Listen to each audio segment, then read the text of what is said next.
That's late. Yeah, true.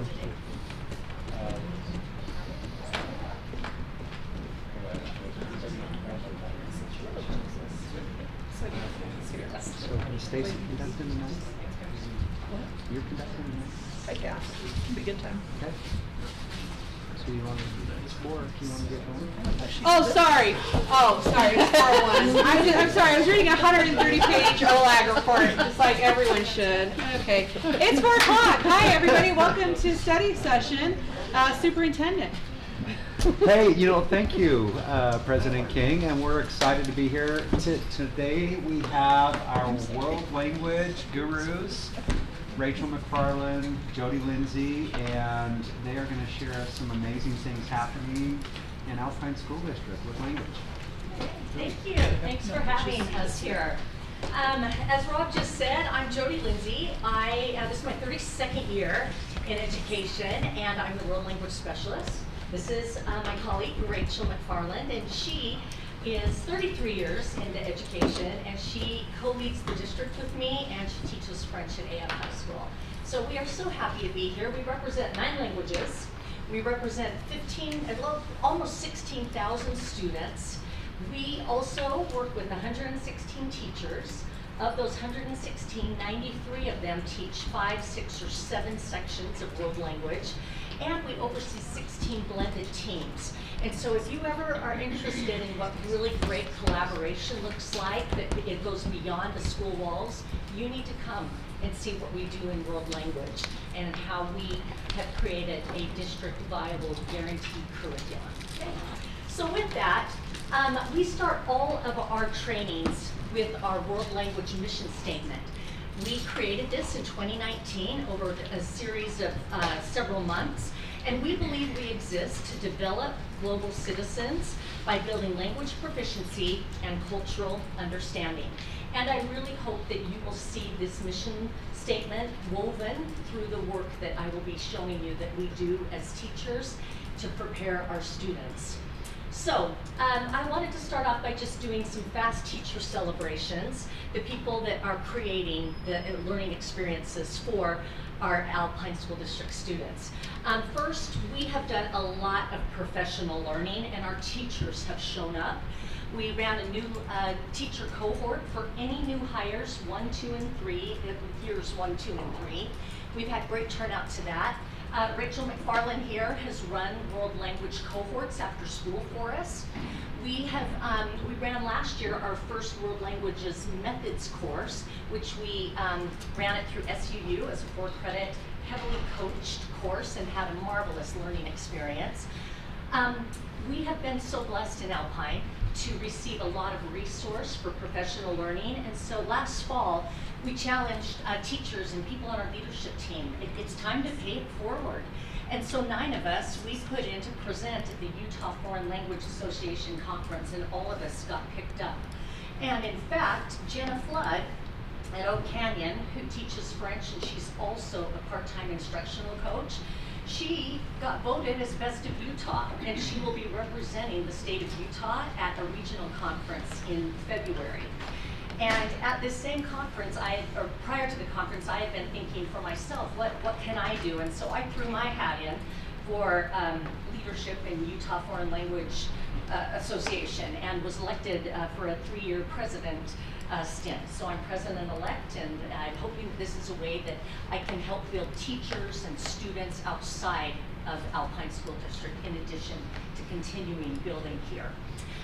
Jenna Flood, again, she was picked up by a national organization that focuses on teacher improvements and effective teaching practices, and she led a summer institute for 3 days with dozens of teachers throughout the United States, and international students joined her in that. Marissa Bellini from AF High School, she was voted as the American Teachers of Japanese president, so she continues to be leading out in our nation. And then we had so many other teachers who were awarded awards, like Gonzalo out at Westlake, who was awarded the 2025 Latinos in Action Teacher of the Year. Marcus Draper was awarded at the Show Up for Teachers for his incredible work at Timpanogos High School. And of course, we cannot forget Erin Anderson at Skyridge, who was awarded the Teacher of the Year. I could have added probably 15 to 20 more slides of teachers who had school awards, community, university awards, but these are the people behind the evidence of student learning that you are going to see today. So, world language teachers, we love our world. We love culture, we love our world family, we love food, travel, and I have found over the years that it is really easy to get a passport and to travel past the borders of the United States on a journey and then to come back. When our students enroll in a second language, they are not just obtaining a passport, they are earning a passport that opens borders and it opens minds. And in our classes, they are learning reading, writing, speaking, and listening skills that really become the stamps in the passports for learning. And it documents where they're at, and these stamps also show where they're going on their journey. And for some of our students, this journey is going to be into college. And research shows that students who have been enrolled in high quality language programs perform higher in English, math, and science than those who don't. Some of our students will go into the workforce and they will be hired by business owners and managers who value multilingualism. But all of our students, they will have that human connection, and that is what we do in world language classes. So today, we are going to be opening the passports for the students in Alpine School District, and we are going to be looking at the stamps for reading, writing, speaking, and listening. So, where I'm going with our learning today, the first thing I would like to do is highlight how job-embedded, content-specific professional learning and coaching have translated into STAMP, which is another test, and AAPPL results that show measurable literacy gains for our world language students in 2025. And then I'll briefly touch on how we are intentionally building leadership as we move toward the split in 2027. And then last, I'm going to share with you some of our current barriers in our world language programs, and I'm going to invite you to collaborate with us on solutions. So that's where we're going. First thing, we have our ASL STAMP data. We have, prior to 2024, we were using a different test that was a little more expensive, so only our level 4 students had access to this test. Last year was the first year we used STAMP, and so as we look at the data today, this will be the same for all languages. Red will indicate they're 2 or more levels below target. Yellow means they're 1 sub-level below the target. Green means this is our target proficiency level, and blue means they are above that level. And I want to also keep in mind with everybody that we test our students in February and March, and we still have months of learning that happen after that, and seat time matters in world languages. Why do we test that early? It's to get all the data for syllabi literacy, because a lot of the components of the testing that we do is human graded, and it takes a little bit longer for the turnaround. So the ASL students, this is the receptive mode where they watch somebody sign and then they answer questions about what they saw. And so in 2024, these were our results, and in 2025, these are our results. And you can see here that there's maybe a tiny bit of growth. It's about the same. Our ASL teachers, they identified, here's what we're doing that's working, and here's what our next steps are in our team. So they have already used summer collaboration to start building more learning activities that connect to improvements in the receptive mode. There's also the expressive mode. This is where the students are given a scenario and they sign, and then this is human graded. And you can see here where we landed in 2024, the first year we used this test, level 3 and level 4, and here's where we ended in 2025. This was their focus last year, and so the team leads and the teams were very pleased with the growth. What does this look like for composite scores? You can see that in ASL, we are building the overall ASL experience. And what does this look like from year to year for syllabi literacy? If you look here in 2023, we had 39 ASL students who earned the Utah syllabi literacy. In 2024, last year, we were at 63, and then last year we were at 145. So just hats off to our ASL students and their teachers and their team leads as they are intentionally using this data to drive their next steps. Are there any questions with ASL before we move forward? So 2026, that's going to be about 290, 300? We will see. I'm just We will following a see. pattern. No. Well, now I'm a little nervous. That's awesome. Okay, next, moving forward. Okay, Apple data.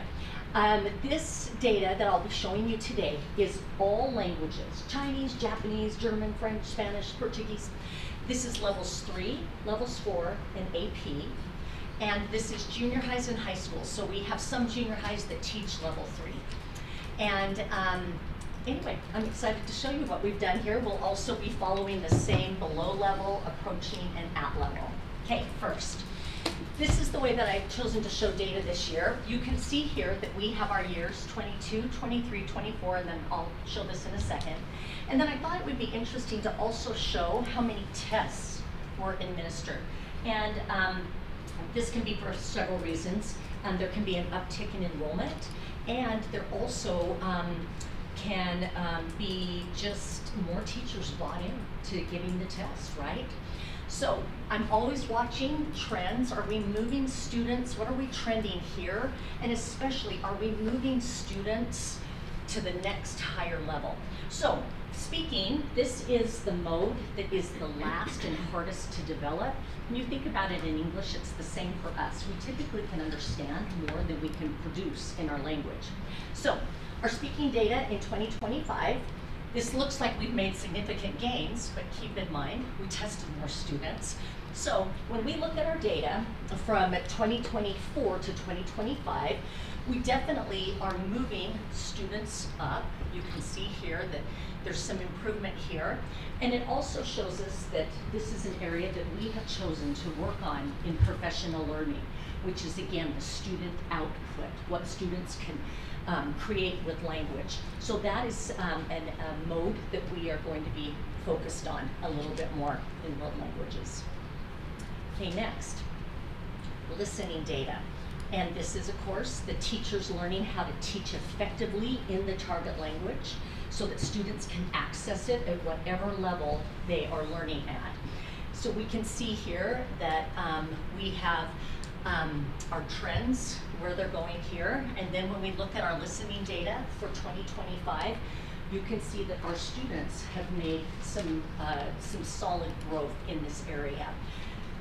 This isn't by chance. We've used this data to determine these are some areas that we focus on in world languages in our professional learning.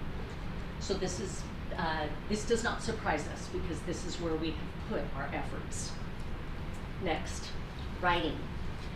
This is an area that we identified we needed help in really early when we started testing. We believe we are teachers of literacy, and it's one thing to string along sentences. You know, my dad is 40, my dad has brown hair, my dad is athletic. It's another to teach academic writing with a topic sentence, and your supporting sentences and a conclusion. And we teach this in our world language classes. And we have invested in bringing in people to help us calibrate student writing samples. And so when we look at our 2025 data, we are still growing our students in this area. We're teaching them how to communicate in writing more effectively than we did 1 and 2 years ago. Our last mode of communication is reading, and this is, we're excited to show you our data.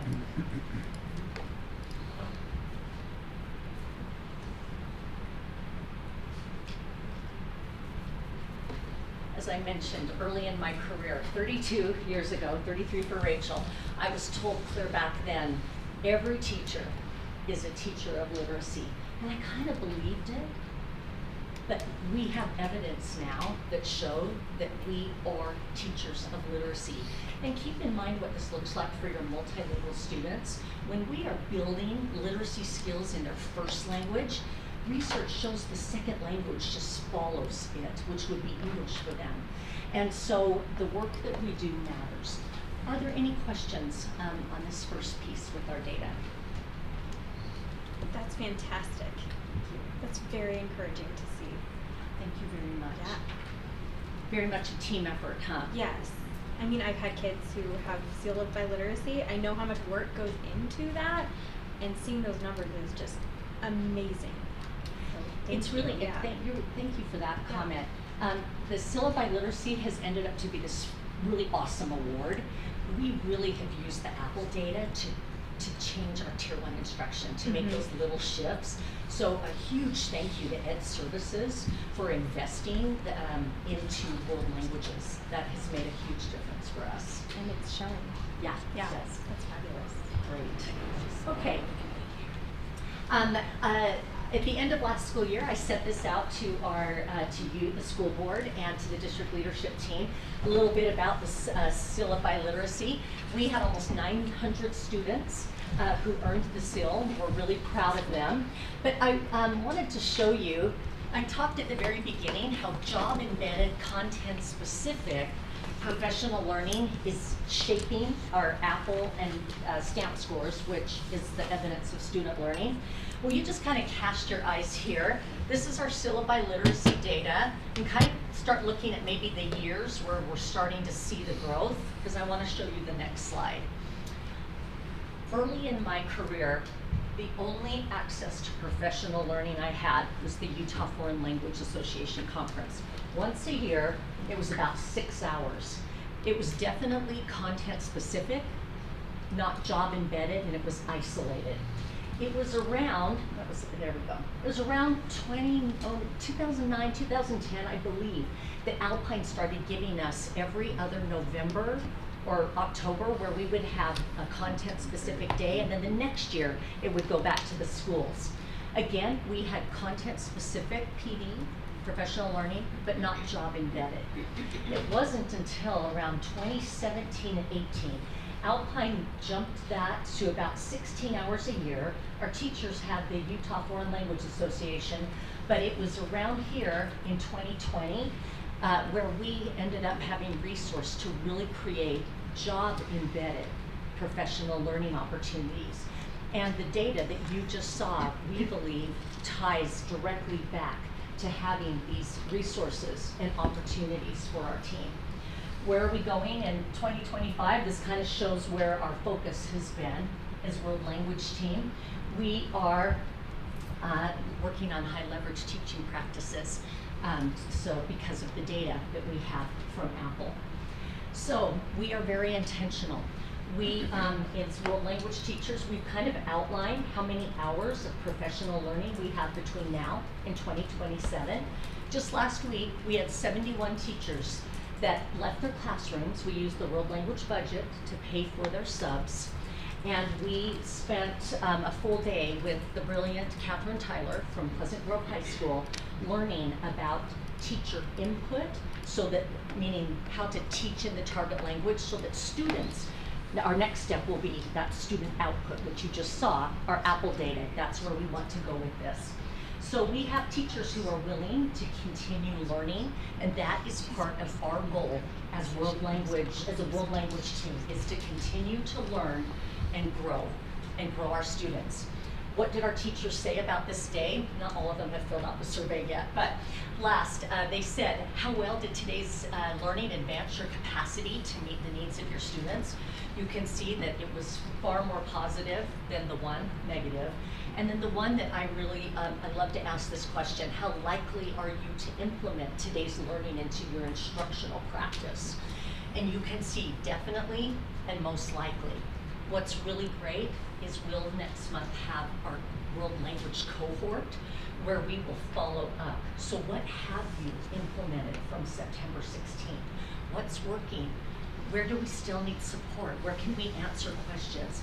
And that is how we roll in world languages. Very intentional.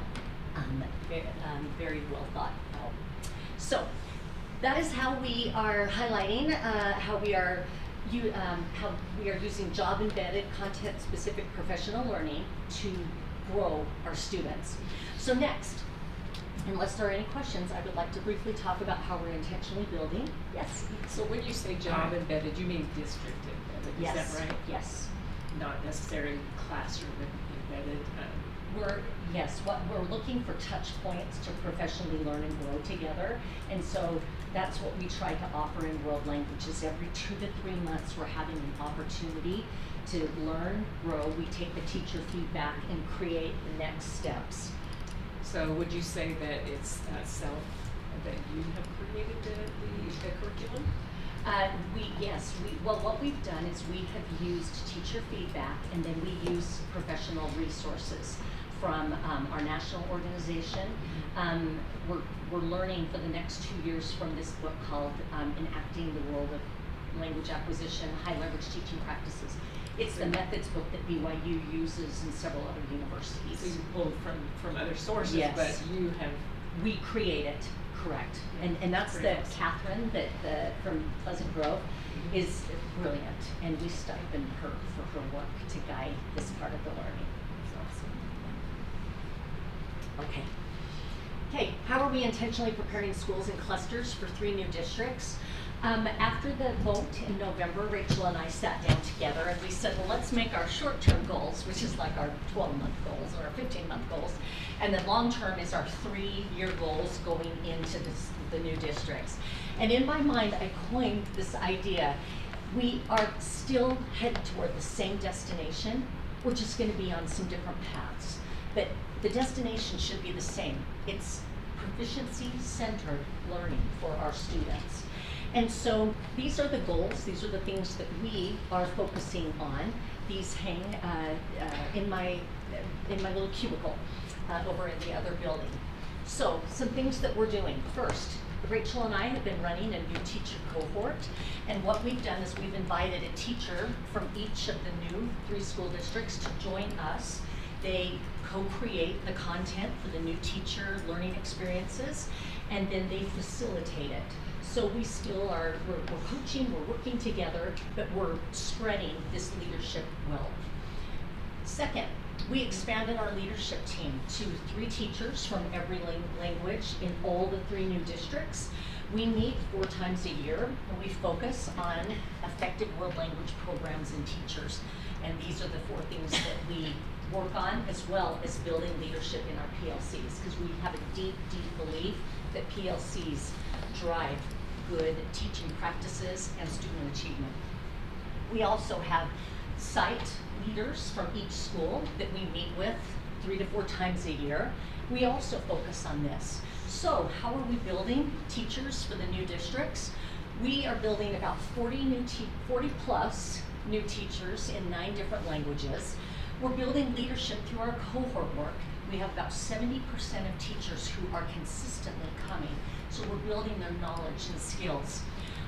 We were approved to attend our national organization, our national organizations conference this November in New Orleans. And so Rachel and I, we asked Ed Services, will you let us take 2 teachers who have never attended AAPPL, and can they attend with us? We will go with purpose.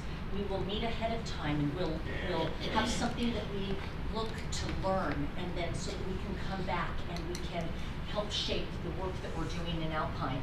We're also building leadership in our PLCs. We believe that every teacher is a teacher leader, and so we are asking our teacher leaders to build others in our PLCs. So those are some ways that we are preparing for 2027. Are there any comments or questions? Okay. Last. We have always barriers. It's world languages, right? And these are some barriers that affect our world language students and programs. First, fewer junior high elective choices. I believe the last time I looked, CCA is a 1 credit requirement beyond the state's 0.5. And then we had health that was moved from 7th to 8th grade. So what this created for our students in 8th grade is quite problematic. They can't take a full year of band, anything performing arts, and a full year of world languages. And we have seen how we grow our students as teachers of literacy, and this has become problematic. We do have a suggested solution we would love for you to wrestle with. We would love to move health back to 7th grade and to consider changing college career from a 1 to a 0.5 requirement in Alpine School District. Our second challenge, moving learning days back to the sites. I showed you all the professional learning touch points we had, and now what we're doing is we're asking our teachers to leave their classrooms. We have incredible subs in our district, and I should say, they might not be the immersive, high impact instructors that our teachers are. So sometimes it's a little bit hard for our teachers to justify leaving their classroom for a day when they might have had to go for school conferences, take sick days when their kids are sick, and so forth.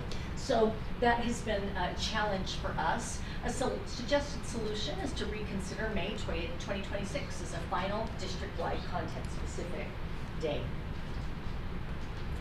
And last, not all students have access to world language classes. We have shown that we are growing kids. We are teachers of literacy. And we believe that all students should have this ability to learn how to connect in this world that we're so interconnected, and youth tell us they're isolated. And so we would love to have the opportunity to build their first language skills through second language acquisition. So our solution, and for those that are sitting here and those in the audience, we believe that we should have world languages as a requirement in all districts. There is significant research, which I will be emailing you, a one-pager with links, that show that world languages equals higher academic achievement. And our world language students achieve higher in all the other content areas when they are in highly effective and impactful world language programs. So those are our challenges, and those are some solutions that we think that would be really great to consider. Are there any questions that you have? So Jody, when you talk about making world languages a requirement in all 3 districts, can you give an example of how many credits you would recommend that be? Oh, I would love that. Sometimes people think just like level 1 and level 2. I would love to see it go to level 3, because that's really where rubber meets the road. That's where high communication happens, deeper learning. Rachel, would you disagree, or what would you? No, I would agree, but I would agree also because of the level of proficiency that you arrive at. So in levels 1 and 2, you're in the novice range, which is difficult to really, I mean, it's awesome that they're growing, but by level 3, you're in intermediate low, which allows you to have much more proficient and real conversations and discussions. So what would your recommendation be as far as like when students begin? Like, for example, you know, it may be common for a student, right, who's in a DLI program, they obviously start significantly earlier as far as their exposure to a second language. So is it something where we're saying, hey, we would recommend that 8th, 9th, 10th that they're taking your credit of a language, or if we're hoping for that, right, 3rd year accessibility, is it like a 7th, 8th, 9th? Like, how do you imagine that working in a student schedule? If like you could design it like best case scenario. I mean, so we have schools that offer a world language intro course in the 7th grade. We have schools that don't. And so that is something that a district should decide, is whether they want to go that route or not. But certainly a student can begin a language journey in 8th grade, 9th grade, 10th grade, because what we'll do is keep them. So we don't let them go. They will stick with us through that entire journey. I teach at the high school here in American 4, and all of my seniors are in AP French, and they started as an 8th grader, and that is now moving up to the advanced low level of proficiency, which is nearing the proficiency that we all have in English. right? So when we look at the proficiency pyramid, even our English proficiency is often not higher than advanced, even though there are 2 higher distinctions of proficiency above that. And so that's a pretty incredible journey. So the younger they can start, the better. But that starting point should be anywhere. They could access it in 7th, 8th, 9th, 10th, 11th grade. They can start in French 1 and 12th grade. So is your preference that be a site-based decision or one that's district-driven as far as we're gonna make sure that every junior high, middle school has access to at least, 1 world language or 2 world languages? Are you imagining that being a site-based decision or more district-driven? Oh, that's a hard one. That can be, there's advantages and disadvantages to both. I think that as long as students have access by 9th grade to level 3, because then we can take them even further into high school. We're finding, especially in the schools that have DLI Bridge, we have students that start in like 7th grade Spanish, and then when they pass the AP test, their 10th or 11th grade year, they have a next step, which is Bridge. So it seems to me like, I think as long as there's accessibility for the students, that would be the most important. What would you I would say? also suggest that we look carefully at what we're feeding. We'll commonly have a junior high with a certain language that is not taught at the high school, or a language at the high school that's not taught at the junior high. And I wouldn't recommend canceling any of them. I would just recommend making sure that they both lead to something. So I would never take out a Spanish program because it wasn't taught at the high school. I would just try and find a way to make sure that it is taught at the high school as well, because it's the progression of language that really matters. So how many schools don't have that intro to world languages right now? Quite a few junior highs don't. I know the junior highs that do. There's probably six junior highs who do the intro. Some of our middle schools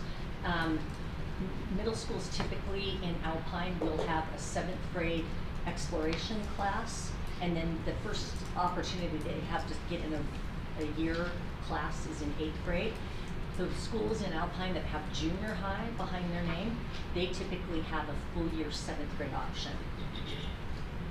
And then is there a scenario where you see other languages coming in or focus on what we have? And I guess my other question is sometimes we have challenges getting people who can even teach it. So do you have suggestions for being able to pull more teachers in that have a I have, it's my experience that when we offer these programs that have, they're full-time programs or close to full-time, we get outstanding candidates. And those outstanding candidates will create, like Rachel at American Fork High School, this legacy of language learning.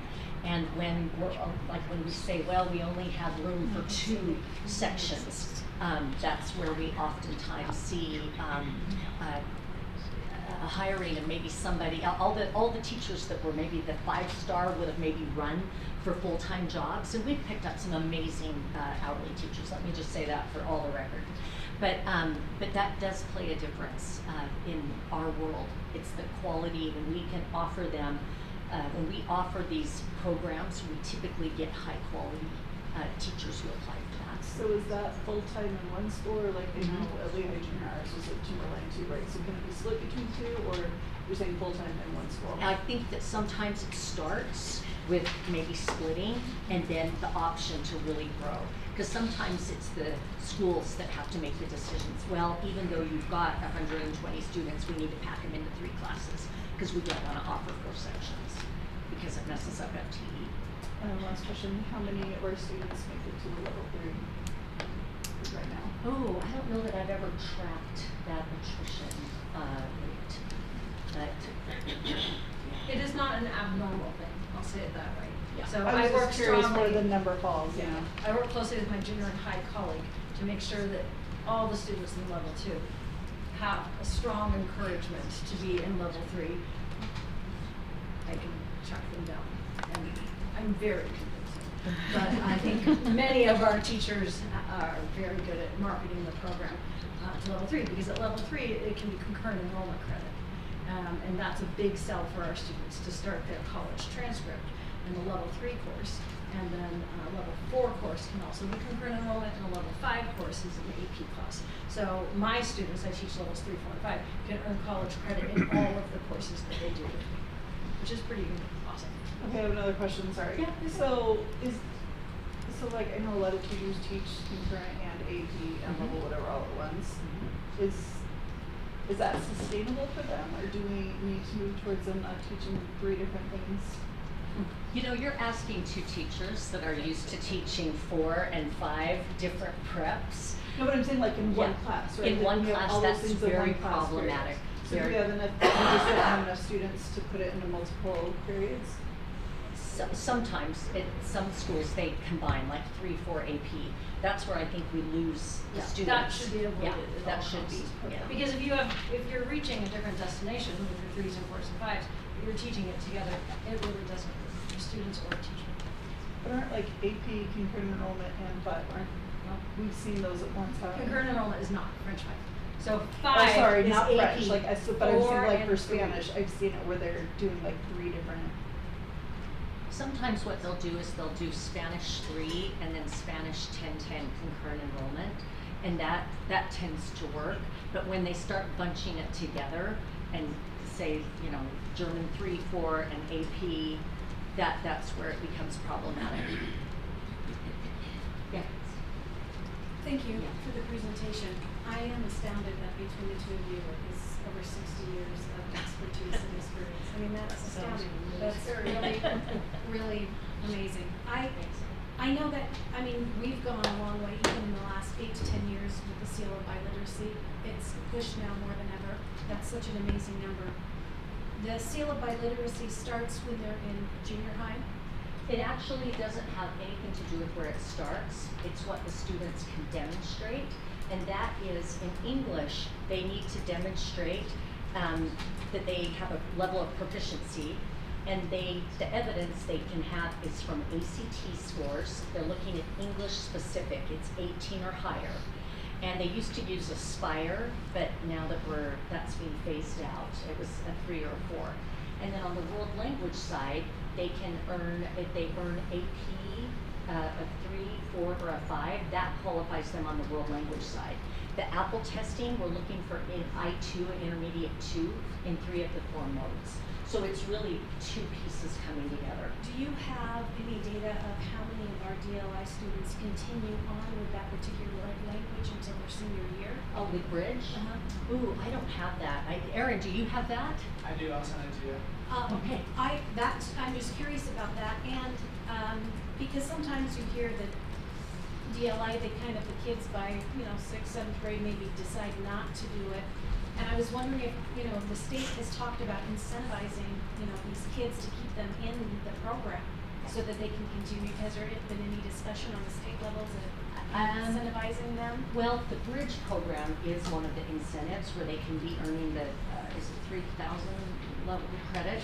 I also know the U is in the process of rolling out additional incentives for students that have earned the seal of biliteracy or have gone through Bridge. They have a really nice pathway for them, but they don't need to necessarily even apply. They'll take them. So because they've shown this, they've demonstrated this level of proficiency, and that means something to the university. So when you test on the speaking part of this, of the foreign language, do they test one-on-one with the teacher? How is that done with the speaking part? Yeah, great question. Go ahead. It's recorded. And so the student receives an audio prompt in a headphone, and then they record their response, and then that is graded off-site, obviously, by a live human. So the reading and the listening are like multiple choice, but the speaking part and the writing part are hand graded by individuals. That's pretty amazing.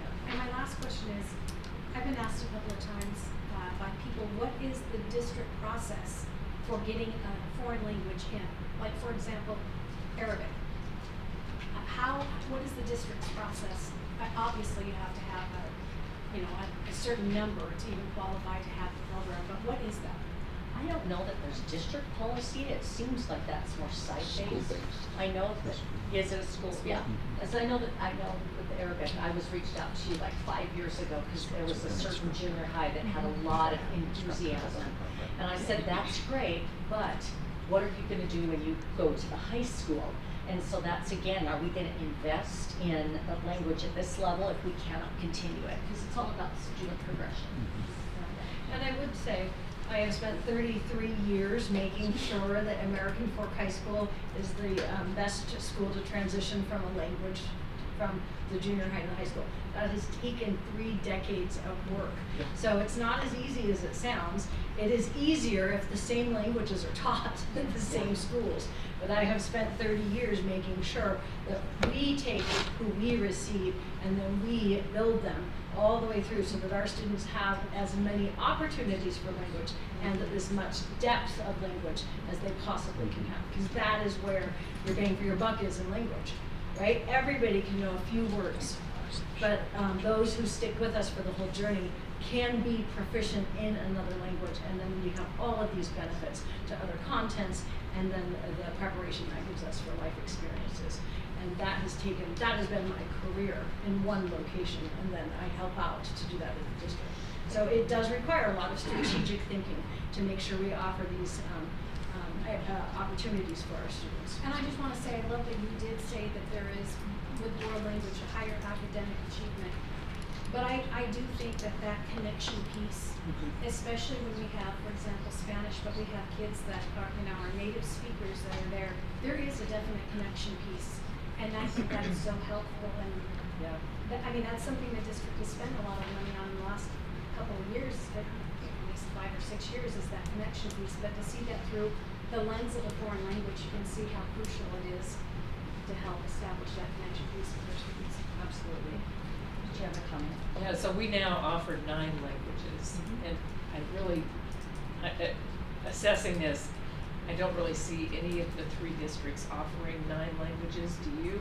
And Probably not, because we have ASL, Chinese, French, German, Japanese, Portuguese, Spanish, and then we have Korean and Italian.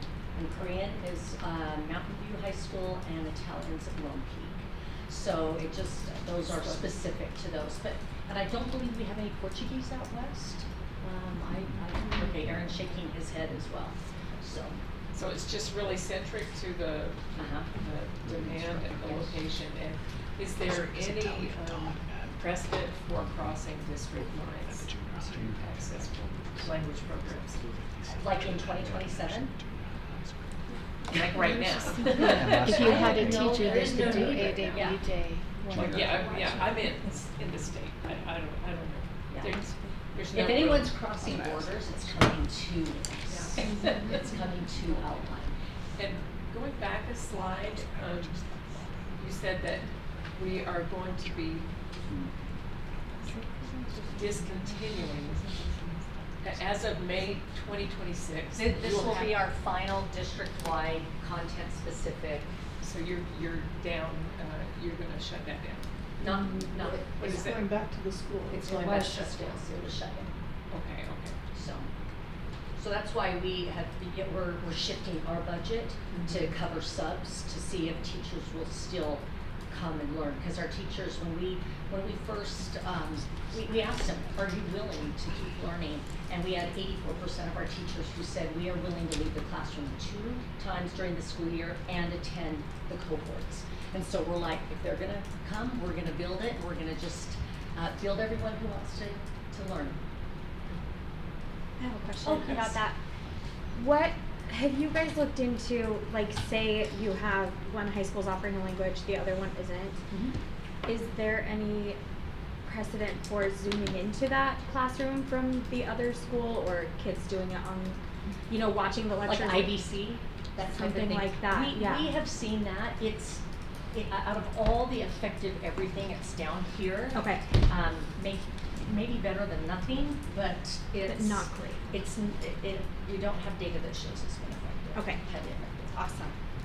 So I have 2 questions, Jody, and thank you and Rachel. I want to know the 3 years. You said 3 decades. What were you doing the other 3 years? I was just kidding. No, I was just trying to figure out what cafeteria No. was.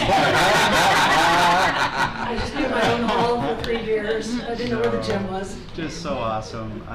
But 2 questions. Use the Italian as an example at Lone Peak. What is the structure at the middle school or the junior high level, if any, in that feeder program, or is it solely at the high school? Solely at the high school. It's a niche program based on the on a teacher. Okay. Yeah. So I would love to reframe when we're choosing languages. You're choosing a teacher. It is the teacher who drives the instruction. It is the teacher who drives the learning. You could teach I could teach any language. Well, I don't know if I could. But technically, a good teacher can teach any language and have those results. It is a teacher driven. So I wouldn't be looking at like, wow, which great languages could we teach? I would be looking at which great teachers can teach these languages. Teacher drives the program. Yes, So, absolutely. so that was a comment that I had made, but I just wanted to make sure that that was accurate. So the other question that I had was relative of the 116 teachers that we have in our world language. Do we have any of those teachers on an H-1B visa, or any that we may have to be aware of? That would Is that a question for Erin? probably more for Erin than Okay. for me, because I don't do anything with visas. So But we have 22 teachers. This is elementary and secondary, and many of our DLI teachers are also teaching world languages. So this is where this overlap is. Yeah. So we do have a handful at the secondary level with H1Bs. Thank you, Erin. That was my assumption, but I just wanted to verify. So did you say 22 teachers? 22 total. We have 22 right now with visas. Okay. Right. Okay. And I guess maybe a third question. Do we have any experience where at the junior high or the middle level, maybe on an A day, we have a teacher that's teaching at the junior high or middle school, and then on a B day, maybe teaching at a high school? Yes. So is that a model that has worked successfully for our students and parents? Okay. Yes, but could I add? Yes, It's no. successful for a short amount of time. Okay. But we ask a lot of our world language teachers. When I began, I taught 5 different levels. And yes, they're all French, but that's like saying to a math teacher, you can teach 5 levels of math because they're all math. So I taught French 1, 2, 3, 4, and 5, and I was in charge of my own program and building it. Every success, I guess I could claim, but every failure I needed to claim as well. And so when we ask a teacher to be at 2 separate schools, that works in the short term for building a program. But if we ask that to happen too long, we actually burn out our teachers. Because what we see happen in that case is that we artificially keep our course offerings low at the junior high in order to sustain that FTE allotment. And when we're artificially not growing as needed, then we're really doing a disservice in the end to our upper level proficiencies. And this is a continuing discussion at many schools. Okay. Well, thank you for your time. I just wanted to remind everyone as we sign off today that when we invest in a world language, we're not just investing in memorizing words and conjugating verbs. We really are investing in the human connection, and we really are appreciative in world languages for the board for supporting us, for our district leadership team, and a huge shout out to Ed Services. Of course, I worked with Scott Sumner and Brian Jolly. I worked with Mark Whitaker. And thank you now to my supervisor, Maureen Braithwaite, and to Valerie. So just thank you for having us today. Awesome.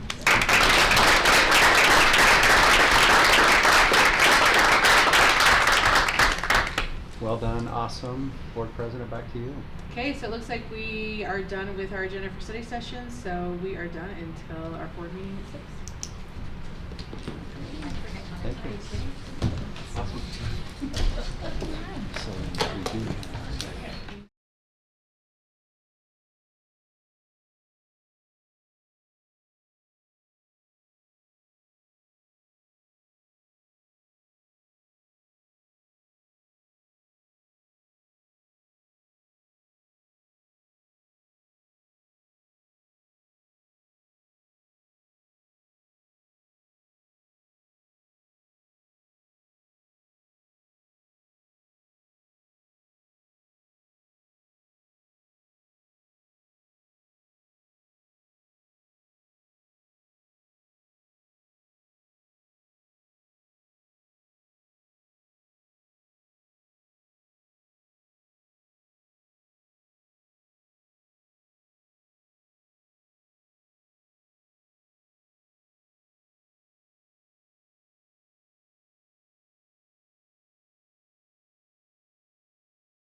have our Pledge of Allegiance by Dr. Joel Perkins, and then our Inspirational Thought by Marnie Lemon.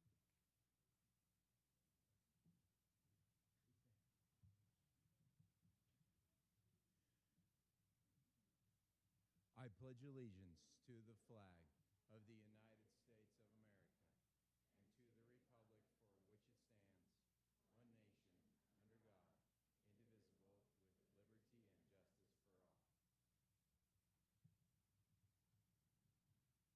indivisible, with liberty and justice for all. Hey, so Mother quoted a saying, I alone cannot change the world, but I can cast a stone across the waters to create many ripples.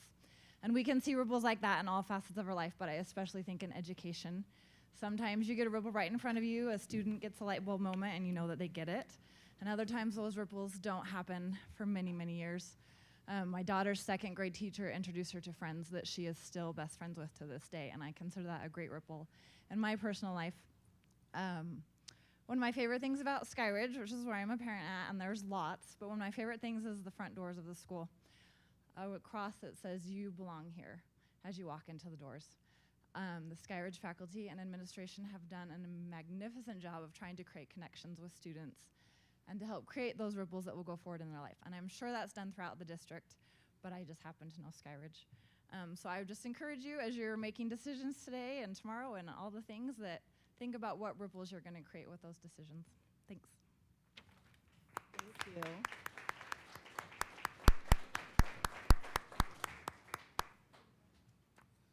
Okay, we're going to move on to our recognition portion of the evening. And also just let you know that once we have completed the recognitions, and you are welcome to exit and go on about your night. So we will invite Principal Walwork and Assistant Principals Hool, oh my gosh, Wyatt, Darren, and Jed to come on up. We're so lucky to have all of them come represent today.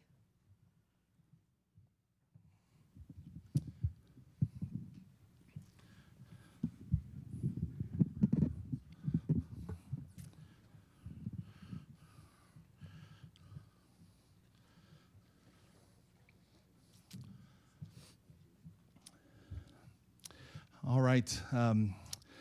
Superintendent Smith, Board President King, members of the board, we appreciate being here and having the opportunity to share a little bit about Skyridge.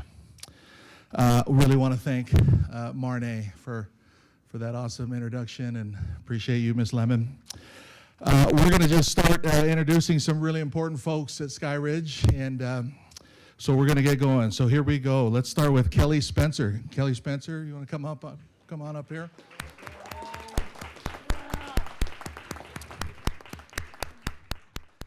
You can just maybe stand right there. There you go. There you go, right by me. Kelly Spencer is our Skyridge kitchen manager and has worked in the district for 25 years. She'll be missed as she's retiring at the end of this year. Mrs. Spencer has been a joy to work with. Kelly more than just feeds our students. She cares about them and goes out of her way to connect with them. Her smile and positivity is appreciated by both students and staff. Thanks, Kelly.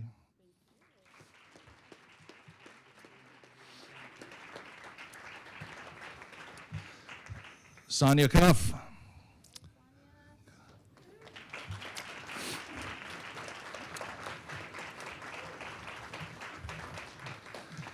Sonia Cuff has been an advocate at Skyridge for the last 6 years, and she's been in the Alpine district for 19 years.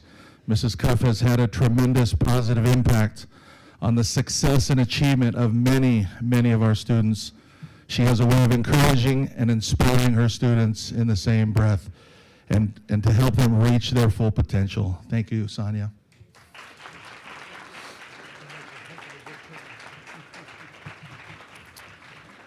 Mindy Hinckley.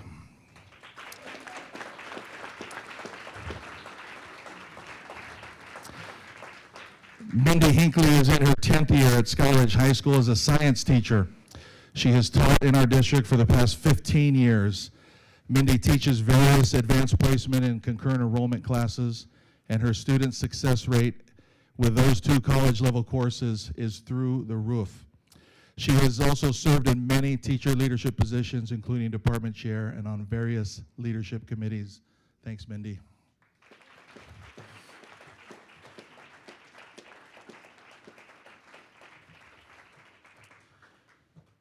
Sharon Gorley.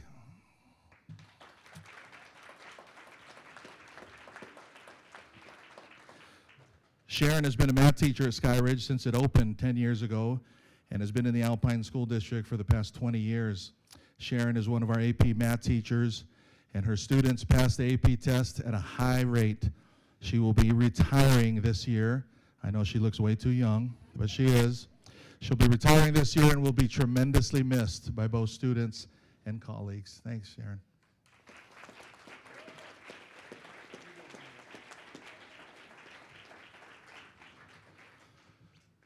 We're going to move on and recognize some of our awesome community partners and volunteers. Jennifer Grover.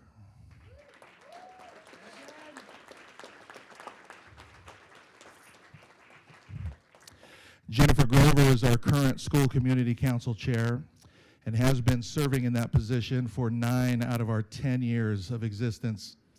She's also served on the SEC of Lehigh High School, Lehigh Junior High, Viewpoint, and Eagle Crest, totaling over 35 years on our district's community councils. Yes, she started when she was 12. That's how that's possible. Jennifer and her husband have had 9 children through our Alpine schools. Her time and support of Skyridge has been vital to our success and achievement. Thanks, Jennifer.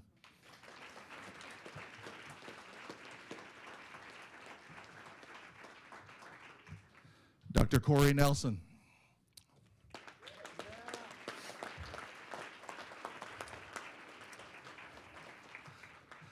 Dr. Nelson is from Advanced Orthopedics.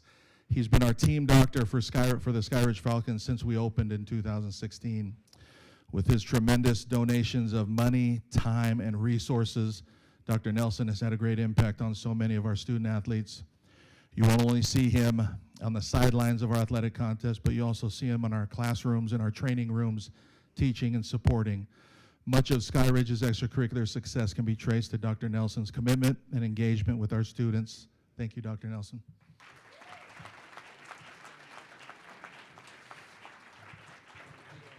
I think we'll take a picture, yeah. While we take this picture, can I just have the families of these important, awesome folks just stand and be recognized? Thank you, folks, for sending us such great adults and people.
Oh, up to the board, yes. You guys, come through, come through, come through, come through. Yes. Sorry. Oh, we do? It's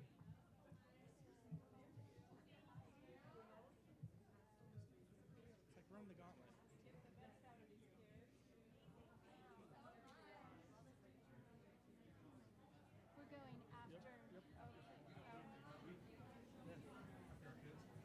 After the kids or now?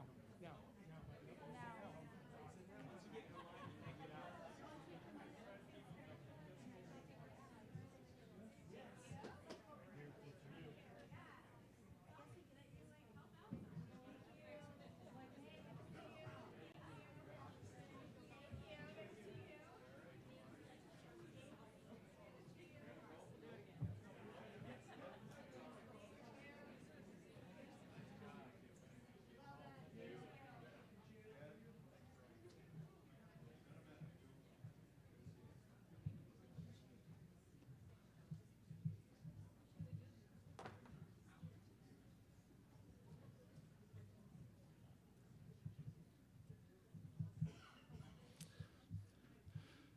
Also like to recognize some students of Skyridge. Let's first go with Alyssa Little. Alyssa, where are you at? There you are.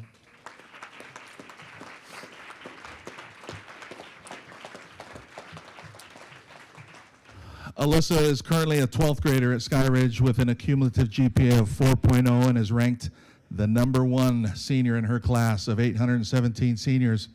She also serves as our Future Farmers of America Club president, a member of our National Honor Society, and she plays softball as well.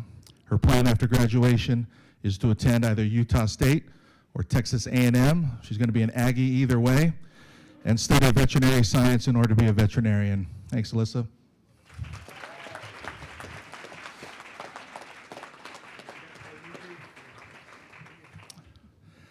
Libby McMillan couldn't join us tonight. She's out of state with her family. But let me just read a little bit about Libby. Libby is a current senior as well who will graduate in May, has an cumulative GPA of 4.0. She serves on our Student Leadership Council. As the senior class president, also serves on the Utah Association of Student Councils as the committee chair for statewide connections. After graduation in May, Libby plans to serve a mission for her church and attend college and study finance. There's Libby.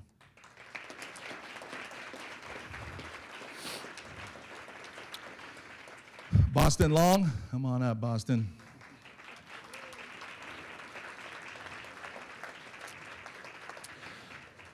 Boston is also another one of our seniors at Skyridge, has a GPA of 3.98. We won't talk about that A-. He takes pride in everything he does, including serving as Skyridge's student body president. Boston participates in soccer, the Compassion Club, the Pickleball Club, and loves his guitar class. After graduation, Boston plans to serve a mission for his church and attend BYU and study business. Congratulations, Boston.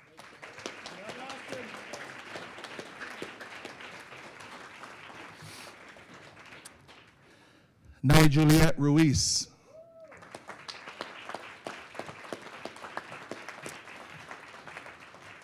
Nay Juliet moved to Lehigh 4 years ago from Venezuela. Last year, her 3rd year in this country, she passed the WIDA test and currently has a 3.75 GPA. She plays the trumpet in our band. She loves learning to play the guitar and serves on the Skyridge Seminary Council. After graduating in May, she plans to attend BYU, major in political science, and pursue a career in law. Congratulations, Nay Juliet.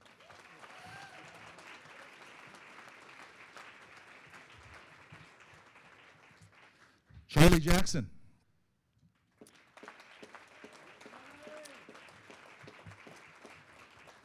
Charlie's a senior at Skyridge and is involved with Unified Sports at Skyridge. His teachers describe him as a really hard worker, takes his education seriously, and is friendly to others. Charlie is engaged in class, he's very respectful, and when he experiences challenge, he is persevering. He's just a great kid. After receiving his certificate of completion and graduating in May, he will continue at ATech in hopes of becoming a professional actor. Great job, Charlie.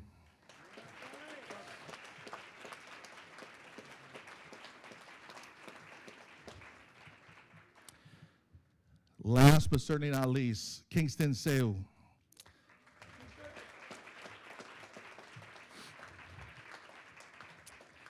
Kingston's a senior and is our People of the Pacific Club president. He enjoys Polynesian dancing with his group, Kanani Pua, plays volleyball for Skyridge and will graduate in May. Kingston plans to attend BYU Hawaii and major in culinary arts and also dance at the Polynesian Cultural Center. Thanks, Kingston.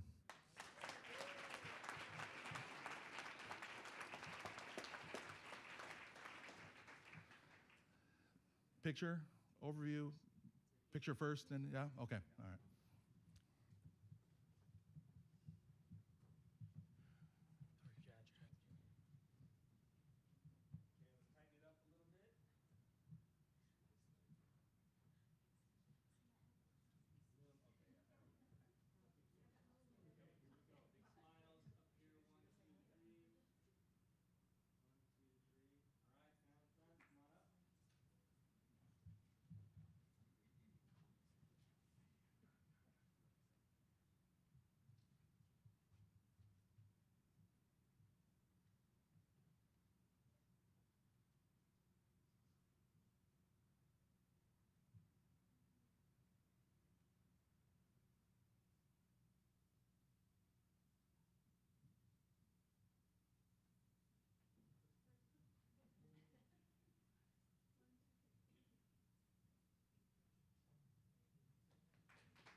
While they're shaking hands, I forgot to acknowledge, but really appreciate if the families of our students, if you can stand up and be recognized, really appreciate you guys. Thanks for bringing them tonight.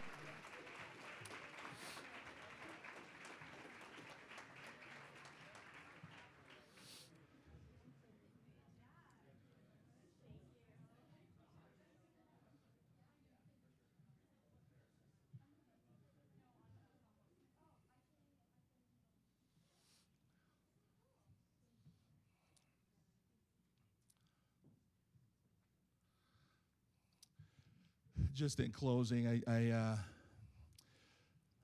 asked me to give a couple minute overview of Sky Ridge, and I just wanted to do that. I think the huge part of Sky Ridge is what you saw here. Our students, our faculty, our staff, our community partners, they really make that school. I want to just tell a couple informal stories really quick. I moved here 4 years ago from out of state, and when we were looking for a house, we found a house that we really liked, and it was in the Sky Ridge boundary.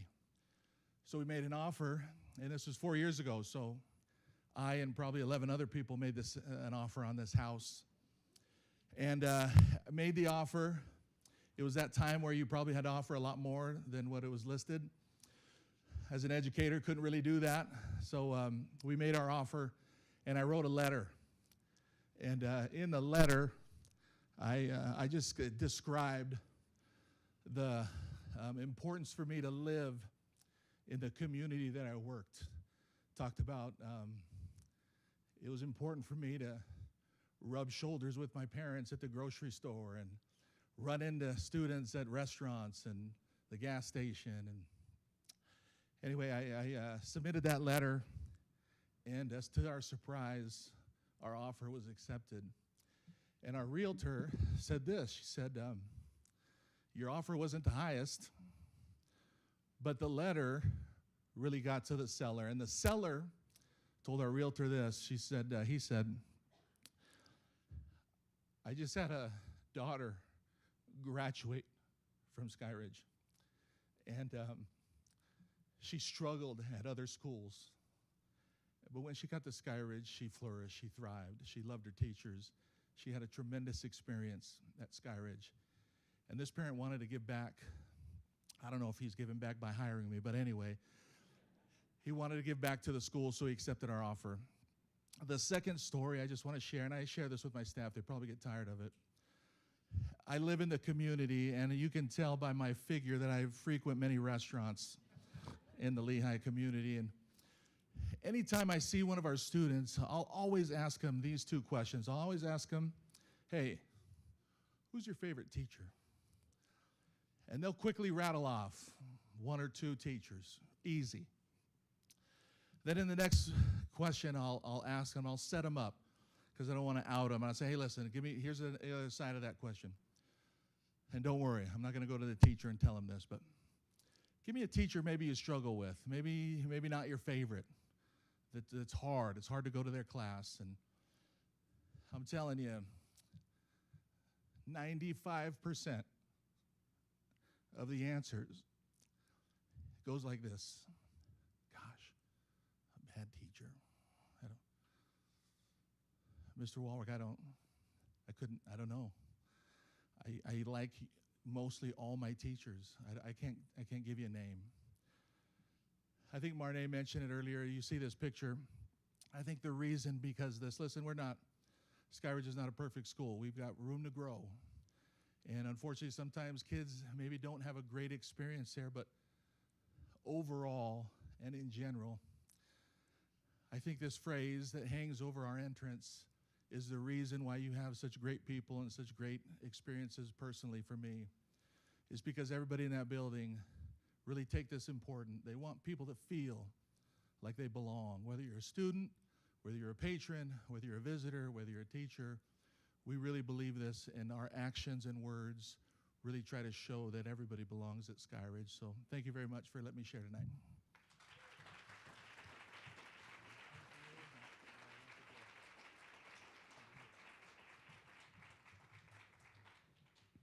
Principal Walrick, thank you. I'm going to be okay. Nobody panic.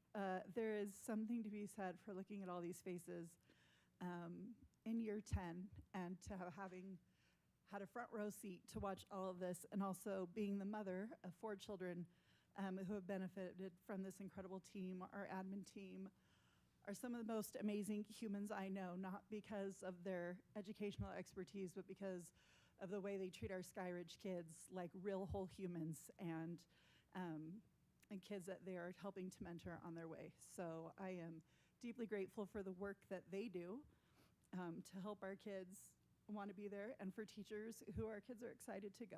So as we are in this 10th year, thank you for everything you do. Mr. Walwork, the day you came was a good time, and we are very happy to have you, and just really thank you for everything that you've done to keep things moving. And that's the picture, that's my favorite thing when I walk into the school, is that we all belong here. So thank you for coming, and thank you for sharing. And on that note, if you did come for recognition, you are welcome to exit now. Thank you for coming. Wish you safe travels. And we will move on with our portion of the meeting.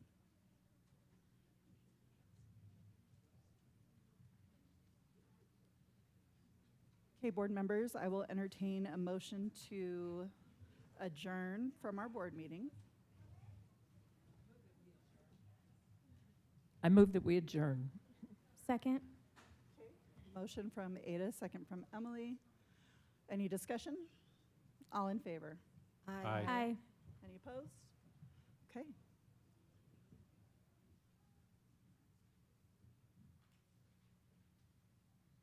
Okay, and I will declare the public hearing open. Please come to the microphone. First up, we have Ryder Berry, and then Bronny Berry, and then Emma Corey.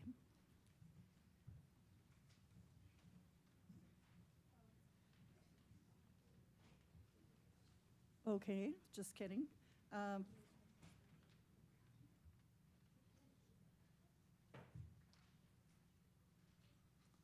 Okay, this is the public hearing regarding potential boundary adjustments between Black Ridge Elementary, Cedar Valley Elementary, Desert Sky Elementary, Eagle Valley Elementary, Hidden Hollow Elementary, and Mountain Trails Elementary. First, we'll hear from Kristen Cable, then Ashley Cook, and then Wyatt Cook.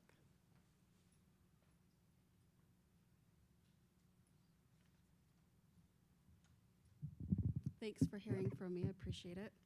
My name is Kristen Cable, and I'm interested in this meeting on both sides, both of these issues that we're talking about today. So my comments are going to bleed to both. I hope that's okay. I'm sorry.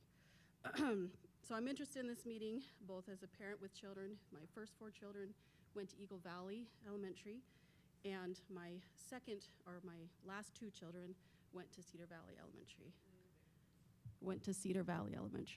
I'm currently a teacher at Mountain Trails Elementary, so I have a vested interest in the whole area. So the teachers at Cedar Valley and Mountain Trails and Eagle Valley are second to none, in my opinion. A lot of them are a major reason that I went back to school just 5 years ago to get my own degree in education, which I love. It's been wonderful. My children thrived under all of their care at all of these schools. But I would like to speak today mostly from the perspective of a teacher at a very overcrowded school, or that has historically been up and down, as I know that you know. It doesn't make sense to me to close a school when doing so will add more students to overcrowded classrooms. There's talk about money and spending, and that is very valid. However, please realize there are more costs to an overcrowded school than literal money. I taught at Mountain Trails the year we reached about 1,400 students. We had 5 trailers outside the building, which ate up half of the playground. Some of our playground equipment had to be removed. Put double the kids in half the space, and you're going to have conflict. The lunchroom was also terribly crowded. Classes could only go to the library for a 15-minute period of time rather than a half an hour, because there just wasn't enough space for every class to go for the recommended time. I taught on a 2nd grade team with 7 teachers. We were not the largest team at school. There was 8 first grades, 8 third grades, 8 kindergartens. That, of course, was before when we still had half day. So that would be, I guess, 16 today. Some upper grade classes didn't have the same amount of team members, but their populations reached 37 to 38 students per class. And let me tell you, as a teacher, I have 33 students right now, and I love them dearly, and I will teach my heart out for them every day of every year of my life. But the first thing that suffers in a classroom that is too big is small group instruction and personal interventions. That is the first thing that suffers. The next things that suffer is relationships. It's harder to get to know that many children on a personal level when there's so many of them, and they all want to connect to you, and you want to connect to all of them. Next, physical space. We've got 6th graders in trailers that are very small. That's the year I taught 6th grade, I had 3 boys that were 6 foot tall. Cramming them in these little classrooms with that many peers is hard. It's hard to get to the copier. We had to have 2 assemblies for every assembly because only half the class or half the school could fit into the gym, wall to wall, stage to lunchroom. It's tough, but we did it, and we'll do it again if we have to, because we all have the best intentions for our students, as I know that you do and the parents here do. So to my suggestions, leave Cedar Valley open, add Firefly, let it grow. We will need a school on the west side soon. When that happens, make a brand new Cedar Valley Elementary School in Cedar Fort. Or leave Cedar Valley open but don't add Firefly. However, fill up Cedar Valley. Calculate just how many students they can hold maximum. Open a lottery to allow parents from City Center to bring their kids out if they will agree that they don't get a bus and they don't get reimbursed for mileage. Let them drive them out. I would have. I loved Eagle Valley, but it was crowded. I would have brought my kids out there if it meant a smaller class size. Last point, if you do end up closing Cedar Valley, and I understand that you may, please consider making the new school Cedar Valley Elementary. There's a long, long tradition out there. This is, to my understanding, the oldest still operating school in Alpine District. It's been through other iterations. It was a little 4-square brick schoolhouse. It's now an old church building. If it must close, please let it remain in existence. Let it be the new school. Let it be the Wranglers. Let it bring the culture that it's already established. Bring artifacts. Why not decorate the school with some things that came from the brick, things that came from the little church house they're in now. Those are just my thoughts.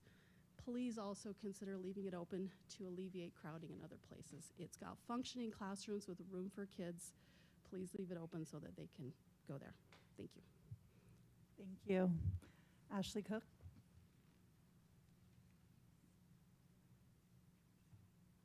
Good evening. My comments may kind of relate also to the closure. I'm sorry, it all kind of goes together, but this is more towards the boundary study. Tonight, you're not just considering a boundary proposal, you're looking at an opportunity to find a common sense solution that supports our entire district. I'd like to propose a simple, fiscally responsible change to this boundary study. I'm talking about the very west portion of Cedar Pass Ranch neighborhood. That neighborhood also sits kind of separate from the rest of their area, if you look at the map. Currently, those students are zoned for Hidden Hollow Elementary. We've done some research, and we can show that the bus ride from Cedar Pass Ranch, that specific neighborhood, to Hidden Hollow is virtually the same distance as the ride to the Cedar Valley Elementary School. Here's why this matters.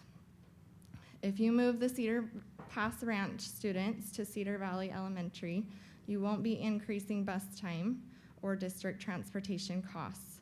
We're talking about a lateral move that makes perfect sense for our school and theirs. I'm sure Hidden Hollow could also use relief of students where we have room to grow. It's a no-cost way to increase enrollment at Cedar Valley and help keep our doors open. Now consider this the alternative. If you close our school, Cedar Valley Elementary, you're proposing to send students from Fairfield and White Hills and Cedar Fort and Firefly to a new school in Eagle Mountain. This decision will create a new set of problems, increased busing costs. The longer bus routes will require more fuel and more time from our bus drivers, directly increasing the district's expenses. Increased time on the bus for students, This is going to be a 60-minute bus ride at least for some of our students. This is not an acceptable solution. It adds 2 hours to their day, making a school day nearly 9 hours long for a child. This is a burden on our students' health and their well-being. By making this one minor change to the boundary study, rezoning the Cedar Valley or the Cedar Pass Ranch neighborhood to Cedar Valley Elementary, you can strengthen our school, avoiding a negative impact on students in our community, and do so without increasing district costs. It's a win-win solution that benefits all of us, and I believe that the Cedar Pass Ranch kids would benefit from coming to our school. Thank you. Thank you. Next up, we have Wyatt Cook.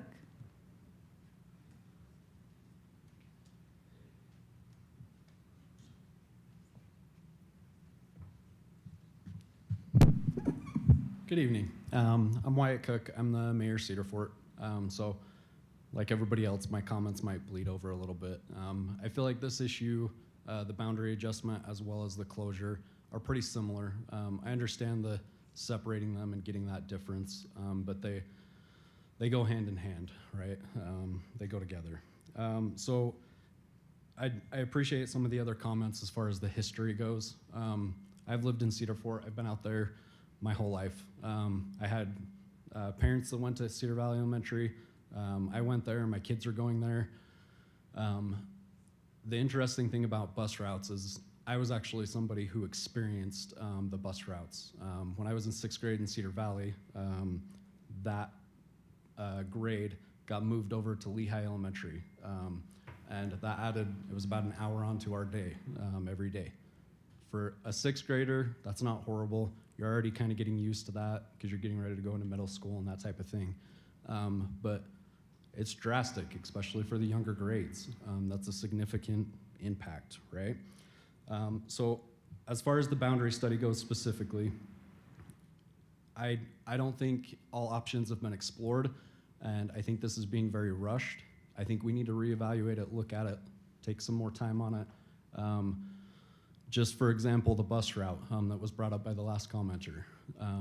I don't think that's been entertained. I don't think that's been looked at, and I think there's a lot of things like that are getting missed that we and you guys have the duty to look at. That's something that we need to entertain and look at. So bus routes, I think, are a big thing. Also, growth in the area. I don't think the growth is being considered as much out there as what it realistically is. Eagle Mountain is growing at a significant rate. I don't think any of you live out there, but it's a significant rate that it's growing every day.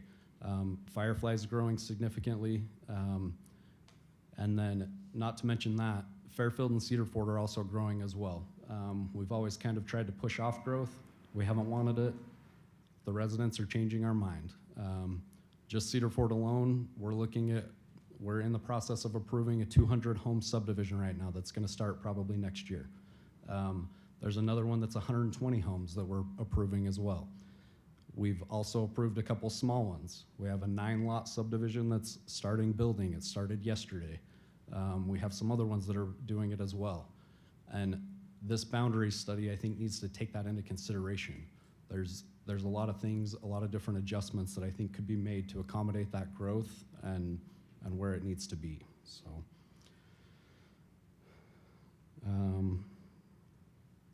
Yeah, so that's pretty much all I have for that. Thank you. Thank you, Mayor Cook. I declare the public hearing closed. And now I will declare the public hearing open for the possible closure of Cedar Valley Elementary School. First, we have Ryder Berry, followed by Bronny Berry, followed by Emma Corey.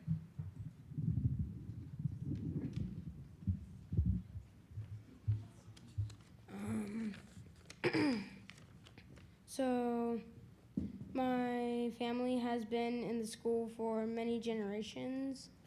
So, yeah, that's it.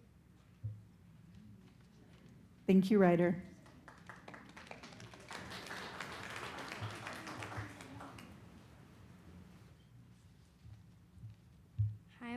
Brownie Berry, and this is the 5th year I've gone to Cedar Valley.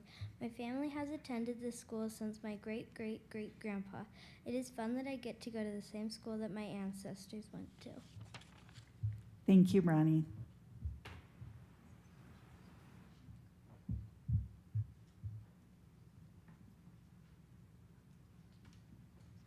Okay, next up is Emma Corey, followed by Tank Haas. Hello, my name is Emma Corey. I love Cedar Valley because there's this buddy bench, and when people are sad or lonely, they go and sit on the buddy bench. Then other people ask if they can play with them, and then they go play together. And I really like that because nobody's left out, and that's why I like Cedar Valley. Thank you, Emma. Tank Haas, and then Heather Wrigley.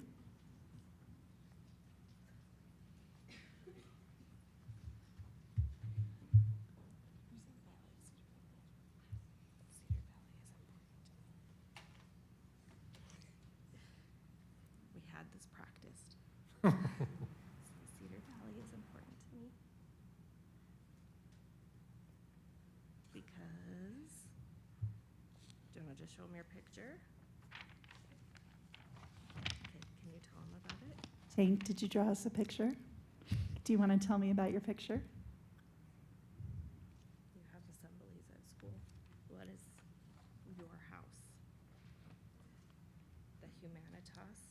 What does that mean? Kindness. So you get to be kind to all of your friends at school. And that's what makes Cedar Valley so cool, huh? Do you want to go show them your picture? You can give it to them. Thank you, Tank. Okay, next up is Heather Wrigley, followed by Maria Fernandez. Can I move this up?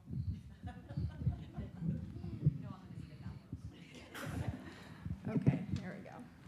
Good evening, my name is Heather Wrigley. I'm here to strongly oppose the closure of Cedar Valley Elementary. Closing Cedar Valley won't save meaningful money, but it will strain the other elementary schools in our area and compound problems at the start of our new district, without giving our new board members time to collect their own data and do their own study. We keep hearing concerns about costs, but the data is clear. School closures save only about 4% of a budget, mostly from labor, which is minimal when staff are simply reassigned. Meanwhile, the hidden costs are huge: overcrowded classrooms, teacher burnout, behavior issues, longer bus rides, and lower academic outcomes. And that's not savings, it's just shifting the burden. Our elementaries have an overcrowding crisis in the area. Eagle Valley was built for 500 students and holds 750. Black Ridge has 850, Mountain Trails is over 1,000. The elementary school opening next fall will be full the day it opens. Closing Cedar Valley will pour fuel on this fire, and your maps prove it, showing schools growing to nearly 1,500 students in some cases. Keeping Cedar Valley open will solve problems. The maps ignore active developments in Cedar Fort, Fairfield, and White Hills, even more growth that will have to go to surrounding schools. Why isn't there a boundary option that has Firefly going to Cedar Valley? Why aren't we exploring boundary options that keep all our elementary schools from being crowded for the next 6+ years? Using all the space at Cedar Valley and adding a satellite could create space for more than 400 students, relieve pressure across the area, and bring per pupil costs in line with the average across the district. That's smart, sustainable planning. The district has given 4 factors for this decision that you're looking at. Educational outcomes. Cedar Valley performs on par with Utah schools, above average in science, thanks to our wonderful teachers, with strong special education and teacher teams. Closing will dismantle those successes. Community identity. Cedar Fort, White Hills, and Fairfield are very tight-knit. Cedar Valley reflects that heritage and builds students with grit, kindness, and belonging. Closing the school will weaken those bonds that hold the communities together. Transportation. Our current bus routes are efficient. Shutting down Cedar Valley means longer commutes, complicated logistics, and less parent involvement. Capacity. Nearby schools are overflowing. Cedar Valley is not. It is a resource the district should prudently use to the fullest extent. Keeping it open will improve the experience of every student in our area and save the new district millions of dollars. Cedar Valley Elementary is more than a building. It is the heart of our communities, a relief valve for bursting schools, and a proven place of student success. Closing it now is premature and harmful. I urge you to keep Cedar Valley open. Overcrowding is the problem, and Cedar Valley is part of that solution. Please don't throw away a valuable asset. Thank you. Thank you, Heather. We have Maria Fernandez, board members. The paper that you were given earlier goes with her comment. And then after Maria, we'll have Monica Corey and then Rachel Haas. Hi, good evening. The meeting was opened today with a comment of reflection regarding ripples. Ponder on this while I share the following. Eagle Mountain continues to push for growth at approximately 4.1 thousand people a year. Building houses and bringing in bodies seems to be a priority over building community. One road in and out in every direction, and that's not taking into considerations accidents that bring that road down to one lane or close completely. Every elementary school currently in EM is at capacity and is only continuing to burst at the seams. This doesn't even take into consideration the middle schools and the high schools. Closing our school, Cedar Valley Elementary, prior to resolving the already revolving issues that are not in anyone's best interest. This decision is being considered partly due to the costs, and I've given you a handout that shows that the cost is only due at the moment to our size, and as we continue to grow, that dollar amount will come down drastically. I want to stress that personnel making these decisions physically go through the steps our children are taking on a daily during school, from bus routes to dining facilities and PE and the classroom sizes that all affect our children.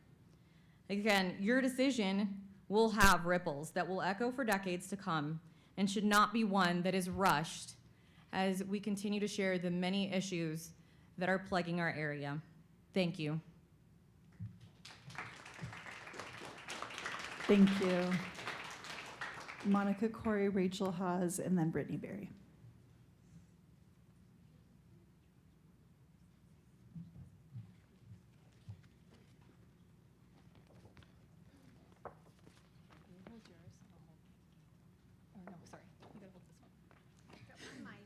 I gotta point to this one. Okay.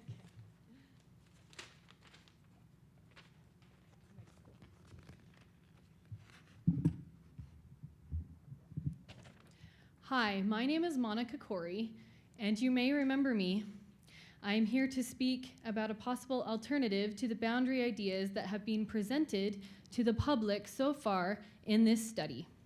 Here is a map detailing our adjustments.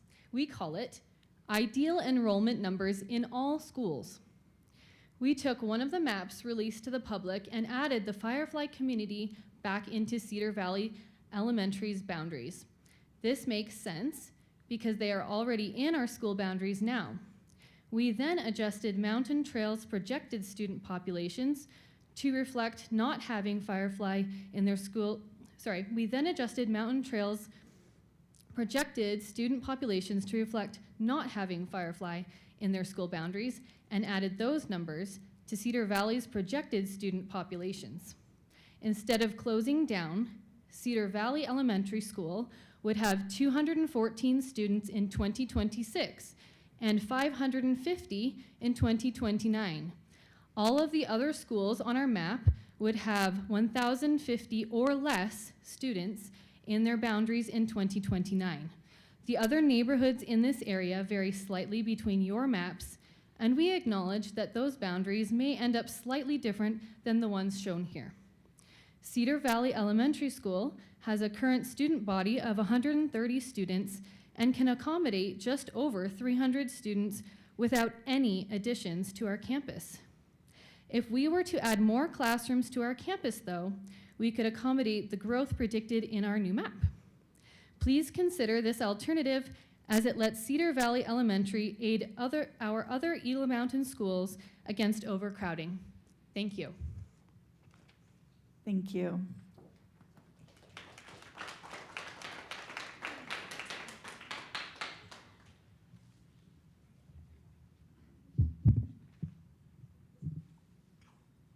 Hi, you might remember me also. I'm Rachel Haas, and I have two boys that attend Cedar Valley. So as Monica just mentioned, Cedar Valley has a current student body of 130, but can accommodate just over 300 students. But if we were to build a 12 classroom unit with bathrooms in our parking lot, we would be able to accommodate over 550 students. Over the past few weeks, I have researched mobile classroom options, including floor plans and preliminary cost estimates for construction, utility connections, and related expenses. Based on this research, I am confident that we could build a 12 classroom mobile facility complete with restrooms for under $3 million. While this represents a significant investment, it offers a practical and cost-effective solution as we prepare for the transition to a new district in 2 years. This option would help accommodate continued student growth in Eagle Mountain, maintain smaller class sizes, and provide the flexibility needed until a new permanent school can be constructed. I hope that this option will be considered further before a decision is made to close Cedar Valley. Thank you. Thank you, Rachel. We have Brittany Berry, followed by Wyatt Cook. Hello, my name is Brittany Berry, and I'm a parent of 3 students at Cedar Valley Elementary. I would urge you to reconsider the potential closure of Cedar Valley Elementary. In researching alternatives to the closure, I discovered that there are many funding opportunities that should be considered to help offset the costs of the growing Cedar Valley. For example, Meta has awarded grants to many Eagle Mountain schools and other nonprofits in this area, ranging from $1,000 up to $40,000. The elementary schools were Desert Sky Elementary, Hidden Hollow Elementary, and Saratoga Shores Elementary. Unfortunately, according to my research, Cedar Valley did not apply last year. With the new application window for the 2026 through 2027 awards opening soon, this is a great time to act. I am grateful the Alpine District actively seeks out these opportunities. I hope Cedar Valley Elementary will be part of that process this time. There are grants like Meta that can be combined with other grants to increase the amount of funds. We are actively looking into other avenues as well. As a community, we are ready to step up and support with finding supplemental funding. We know $3 million is significant, but it is still far less than the cost of building an entirely new school, which is approximately $40 million. We simply ask that you pause any decision to approve closure of Cedar Valley Elementary so we can explore these solutions fully. The district will split in 2 years, and I ask that you postpone this decision until then. Thank you, and thank you for your consideration and time. Thank you, Brittany. Wyatt Cook, and then Holly McKinney. Hello again. So I'll start with first off, I understand your guys' role, and I want to thank you guys for the positions you're in. I know it's a thankless job, and you guys deserve all the credit for doing this position, right? Especially the employees that are here as well. We appreciate you guys taking the time to listen to that and all that. So I want to start with being in, as an elected official, you guys are in a similar position, right? And for me, I feel that your guys' votes, and forgive me because I haven't seen where you guys vote on everything, but you guys should be voting for the parents and the children. Not for yourselves, not for your own bias, not that stuff. When I vote, I don't vote for my opinion. I don't vote for what I feel. I listen to the community. I listen to what they have to say. That's where my vote goes. And I feel anybody in an elected position should do the same thing. As far as the school closure goes, it was already kind of mentioned, but I'm strongly opposed to it. And I think that this is being rushed, and I see a few of the new board for our area here and in the audience, but I feel like they haven't had proper time to evaluate this or look at it, and they're coming into it and expected to vote on this fairly rapidly, from my understanding, and I don't think that's ethically right. I think they should have time to evaluate it, look at it, understand what it is, know what it is, and then make an informed decision. Again, I already kind of mentioned the significant growth that's going to happen in our area. Along with that, so once the new district starts, that West District, we're going to be one of the few in the state that is still significantly growing at a significant rate. Usually across the country and those types of things, when there's a district that's growing at that rate, school closures are not even entertained because it's not feasible, and you need every single classroom for all the students. And I think that's what we need. We need every single classroom we have available for all the students that we have. So kind of last thing I'll touch on real quick is community impact. This is one of the only few things that we have in our community that keeps our community alive, keeps it going. We don't have hardly any commercial growth in our area, and this school is the heart of our community. It helps our community, we help it, and it makes a significant impact. I would also encourage all of you to please reach out to me and talk to me. I feel like this is a very crucial and important decision, and I would love to talk to you each individually about what your thoughts are, concerns are, and talk about those. I believe Julie has my number, and I'd love to speak to all of you.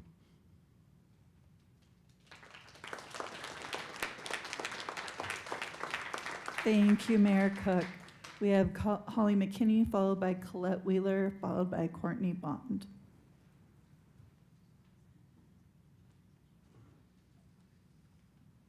Good evening. Thank you for allowing me to speak for a minute. I am Mayor McKinney from Fairfield.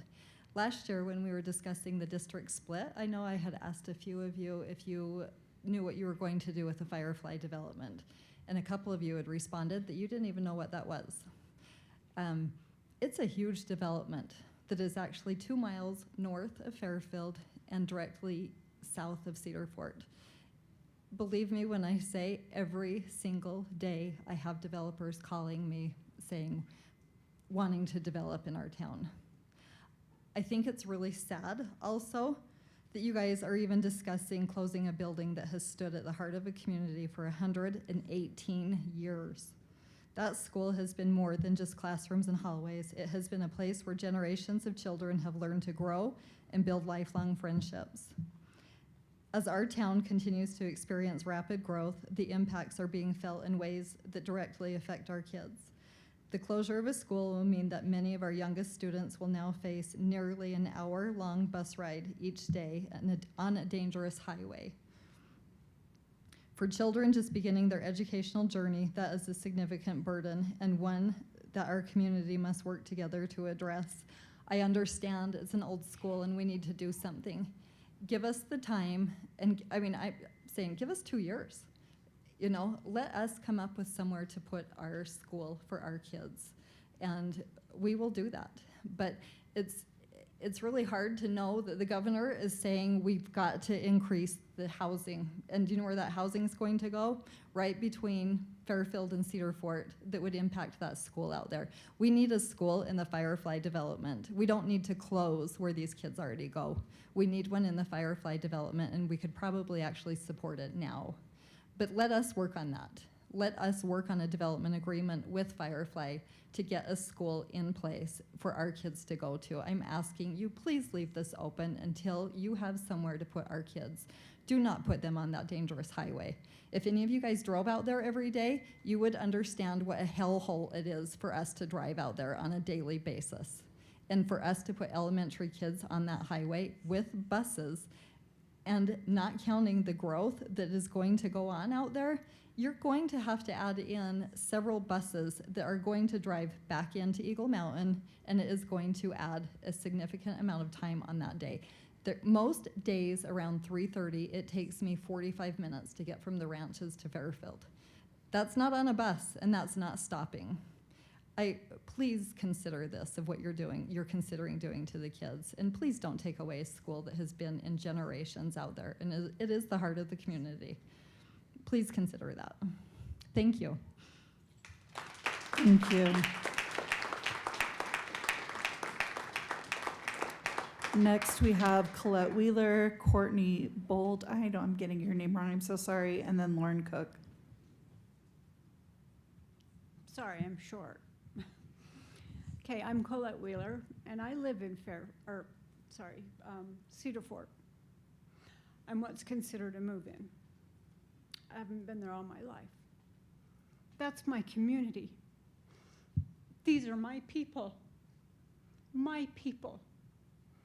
I don't have children that go to school there. But don't close down the school for my people. These beautiful children that live out there, who have lived out there for generations. My own children didn't go to school there. They went to overpopulated schools where they didn't get a good education. Not one of my children graduated from high school. You want to know why?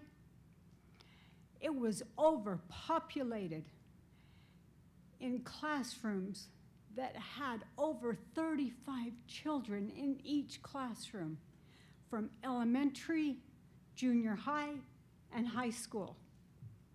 Overpopulated. My oldest son, when he was in 5th grade, was brought up to the front of the classroom and told he was stupid by a teacher.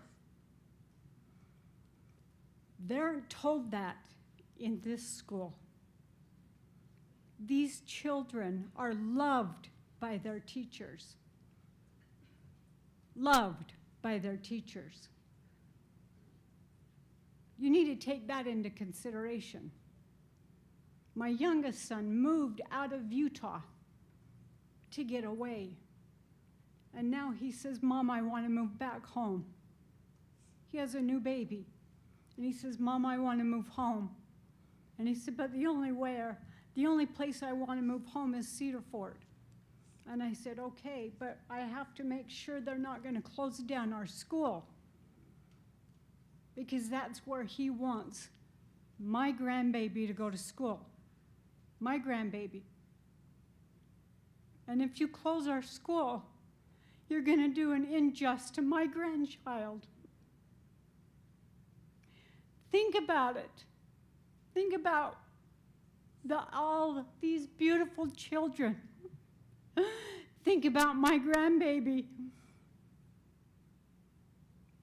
and his ability to have the right to learn, the right to have a great education. They have a right to a great education, don't they? You're not all looking at me. I want your attention. These children have a right to a great education. You shut down our school and put them in different schools. You're going to shove them into sardine cans. They don't deserve that. They deserve to be in Cedar Valley Elementary. Don't they? Yes, they do. Don't take that away from them, ever. Thank you.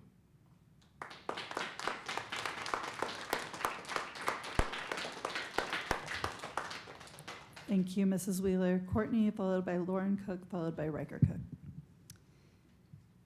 Good evening, members of the board. My name is Courtney Bowd, and I'm here tonight to speak on behalf of my dear friend, Danielle Bean, who couldn't bring herself to speak publicly about this because of how deeply personal it is. She asked me to share her story because Cedar Valley means so much to her and her family. 10 years ago, Danielle experienced an unimaginable loss. She lost her mother to suicide. That grief changed her forever. Through the pain of that loss, she learned something profound. Healing doesn't happen alone. It happens when you are surrounded by a strong, caring community. For Danielle and her family, Cedar Valley has been exactly that. It's not just a school. It's been a place of connection, stability, and hope. The teachers, families, and students have been there for her through some of the hardest moments of her life. Disrupting or dismantling Cedar Valley would do more than move students to different buildings. It would break apart the very relationships that hold this community together. When schools like Cedar Valley thrive, they create safety and stability, not just for students, but for families who might be silently struggling. Just as this community has helped my friend heal, it has the power to lift up many others who may be facing challenges we don't see. On behalf of Danielle and family, I urge you to save Cedar Valley. This decision is more than numbers or logistics. It's about protecting a lifeline for families, a safe place for students, and a community that gives hope. Please choose to keep Cedar Valley whole and strong so that families like my friends and countless others can continue to grow, heal, and thrive together. I also wanted to just add as well, as a parent who has had her students or my kids go to schools that were in Eagle Mountain, my kids went to Hidden Hollow before they transferred out to Cedar Valley Elementary. And as a parent, I can see a difference. My kids can see a difference. My kids' scores have gone up, their grades have gone up, their friends that they have made at school are lifelong friends. They all act like they are siblings out there. It is truly a community unlike any other you've ever seen. I really urge you, if you have not been out there personally, to go by that school, to drive on the roads, to see the bus routes that you are proposing for our community and our students. For the safety and for how busy that road is, that is terrifying as a parent to send my kid to school on that bus. Thank you so much for your time. Thank you.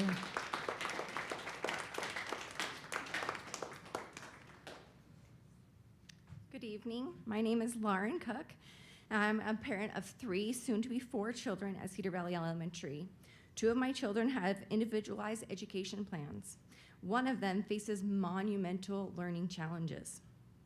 I'm here tonight because I believe closing Cedar Valley would not only disrupt their education, but take away the very environment that allows them and children like them to thrive.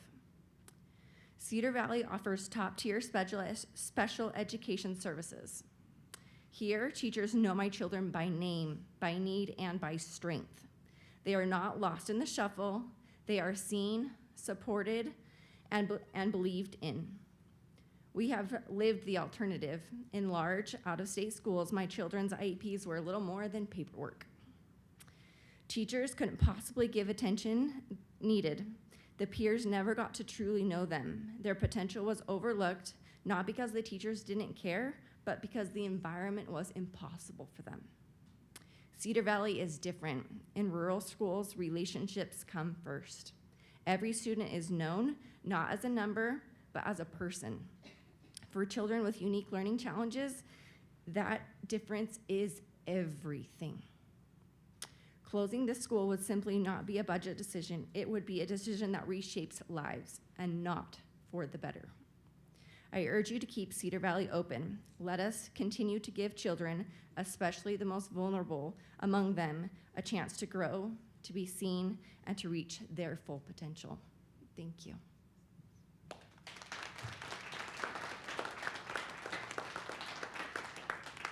Thank you, Lauren. Next up, we have Riker Cook, then Brittany Holding, and then Samantha Cook. Hi, I'm Riker. I'm a former student of Cedar Valley Elementary, and I'm here to strongly oppose the closing of it. I have learned so many things there, such as and life skills like responsibility, respect, kindness, and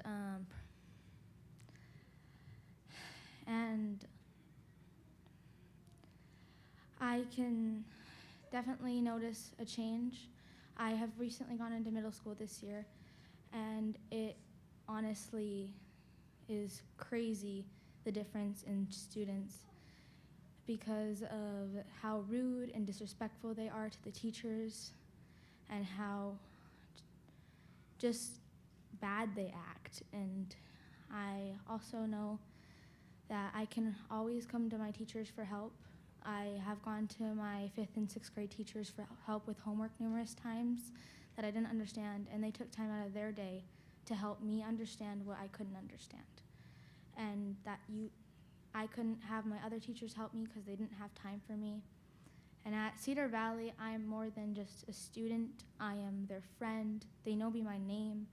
They know exactly what I do. They always ask about my day. But in middle school right now, I'm just a number, just another student they have to get through before they can go to lunch or before they can go home. So I just want to let you guys know that I would go back to Cedar Valley in a heartbeat, and it breaks my heart that you guys are even considering closing it. Thank you, Riker.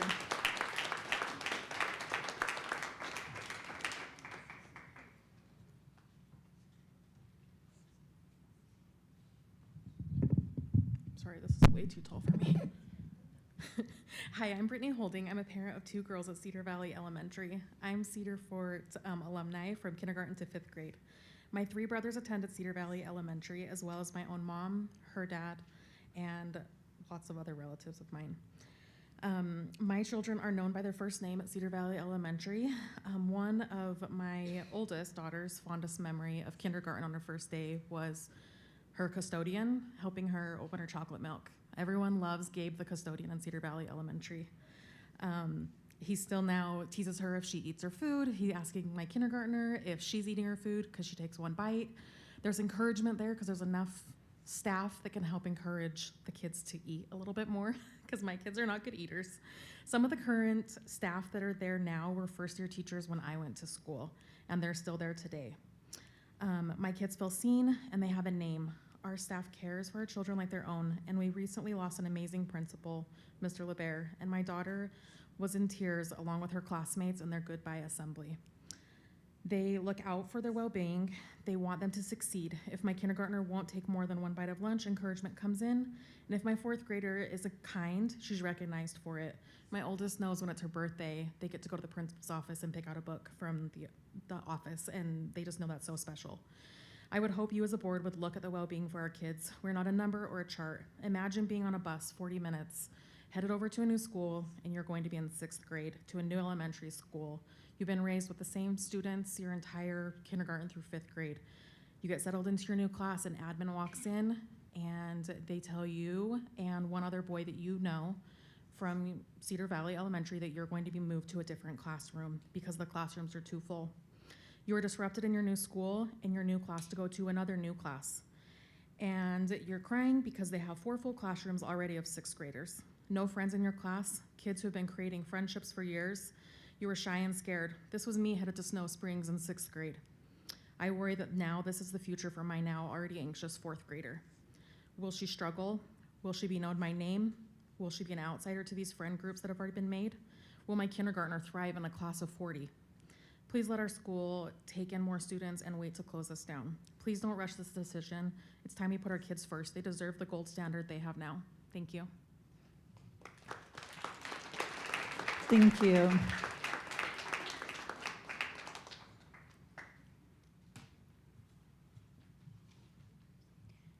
Hi, I'm Samantha Cook. I'm a former Cedar Valley Elementary kid as well. You guys just met my daughter, Riker Cook, who spoke. She was in Cedar Valley, and then I currently have a child who just entered Cedar Valley. So today I want to speak to you about why closing our school runs counter to Alpine School District's vision for learning. Your vision emphasizes equipping students with knowledge, skills, and dispositions that prepares them for success in school and in life. In our small school, this vision is not just words, it's lived every single day. Teachers know each child by name and by need. That personal connection ensures students are not just absorbing information, but truly understanding and applying it across all areas. In this smaller setting, no student is invisible. Every child has the opportunity to be seen, challenged, and supported. The district also values development of collaboration, communication, creativity, and critical thinking. In an overcrowded classroom, those capacities are hard to cultivate. But in our school, small class sizes and strong teacher-student relationships create the perfect environment for these skills to flourish. Students can work together more effectively, have more chances to participate, and gain the confidence to think critically because they're not competing against dozens of other voices for attention. When it comes to dispositions, good character, and citizenship, there is no stronger training ground than a small town school. Here, students are not just classmates, they're teammates, neighbors, and community members. They learn responsibility, service, and leadership in ways that extend beyond the classroom. Closing the school would rob them of those unique opportunities to develop character within the tight-knit, supportive environment. Your vision also highlights partnerships, innovation, and community belonging. Our small school is the heart of our community. It is where families, educators, and local partners come together to support children. To close it would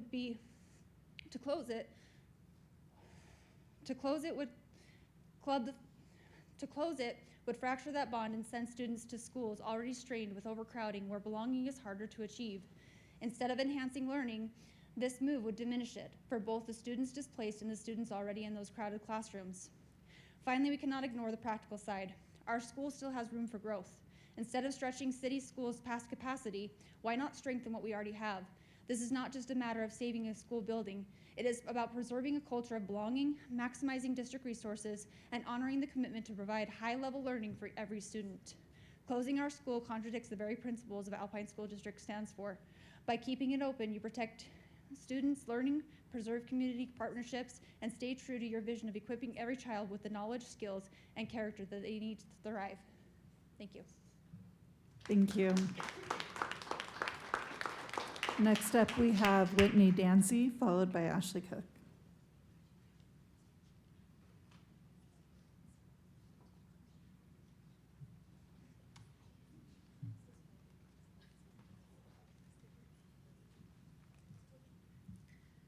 All right. Hello, my name is Whitney Danzy, and thank you for letting me speak today. So I want to share why I believe closing Cedar Valley Elementary would have a tremendous impact on our community, Cedar Fort, Fairfield, White Hills, and the Cedar Valley. Cedar Valley has been carrying over 100 years of history. The students at Cedar Valley Elementary are connected to their heritage and the history that this community in a real way. I grew up in Harriman when it was a small town and everybody knew everybody. I remember when we got our first elementary school, and I remember knowing everyone at my school and knowing my teachers and having a real connection. I remember on one of our field trips, we went and saw all of the things that were pioneer history, heritage to Harriman, and it was awesome. And I truly felt as a student connected to my community. I knew where I came from. I knew where my ancestors came from. I felt connected to that. And that is what the students at Cedar Valley have and what they feel. Cedar Valley Elementary is more than just a school. It is the heart of our rural community. Many of these students come from agricultural and rural backgrounds where connection and community are everything. Generations and traditions. Whenever there's an event at the school, the whole community shows up. When volunteers are needed, people step forward. The school brings everyone together, creating belonging not just for the students, but the entire community.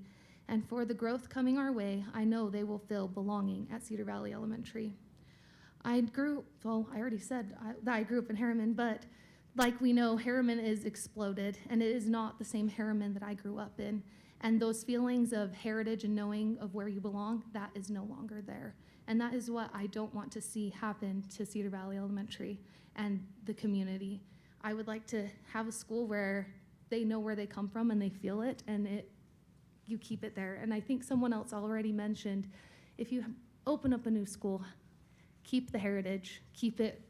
It's been going for 118 years. Let's keep it going. Like I said, this is also an underserved rural community. Closing the school would directly affect students who depend on it most. Utah has always taken pride in supporting and strengthening rural and underserved areas, recognizing that these communities play an essential role in the fabric of our state. Closing Cedar Valley Elementary would run counter to that commitment. If Cedar Valley Elementary is closed and the connections risk being lost, students will be sent somewhere else, and the daily reminder of their roots would eventually disappear. And I know this because I saw it happen in Harriman. The sense of belonging and togetherness that this school has created would much be harder to hold on to.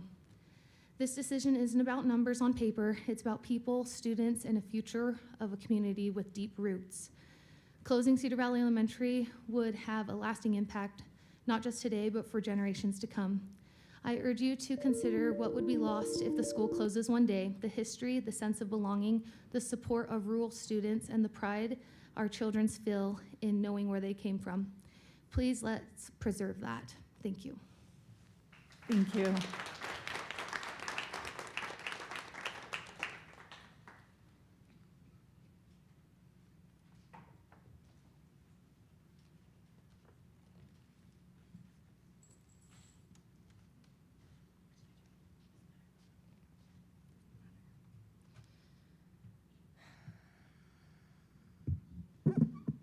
You guys have heard a lot tonight.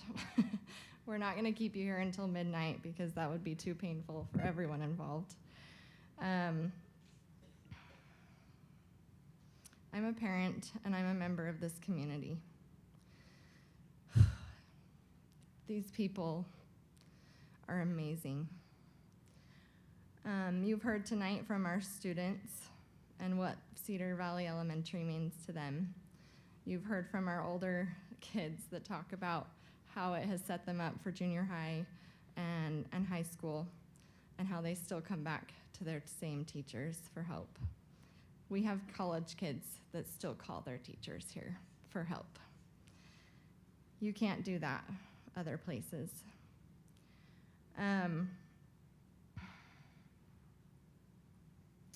We've heard a few facts. We've talked about the data on enrollment. We've talked about growth. We've talked about the financial reality of things. We have talked about the projected growth being wrong on some of the maps. And we've learned that this is not a hopeless situation. We've explored alternatives.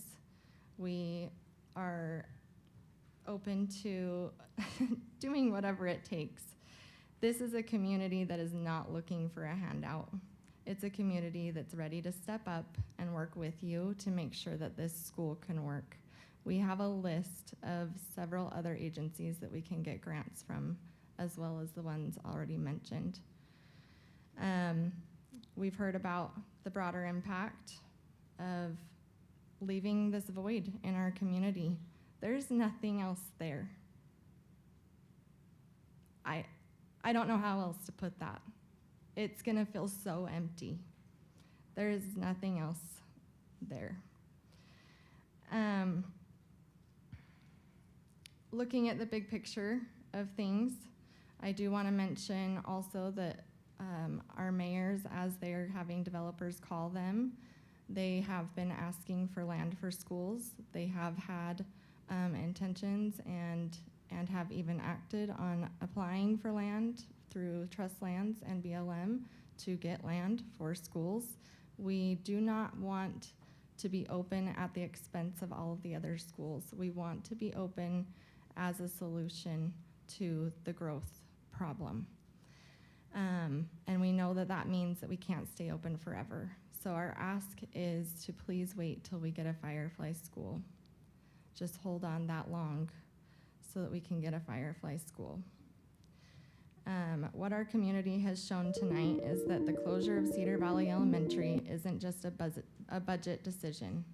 It's a decision that will irrevocably alter the social, emotional, and educational fabric of Cedar Fort, White Hills, Firefly, and Fairfield.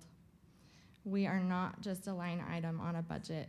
We are your constituents, your neighbors, and the parents of the children you are sworn to serve.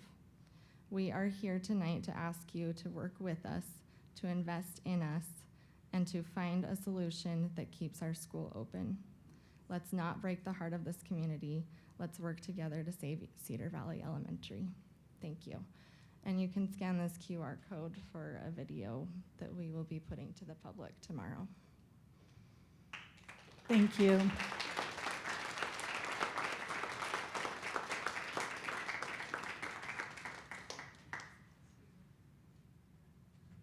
Oh, did you get it?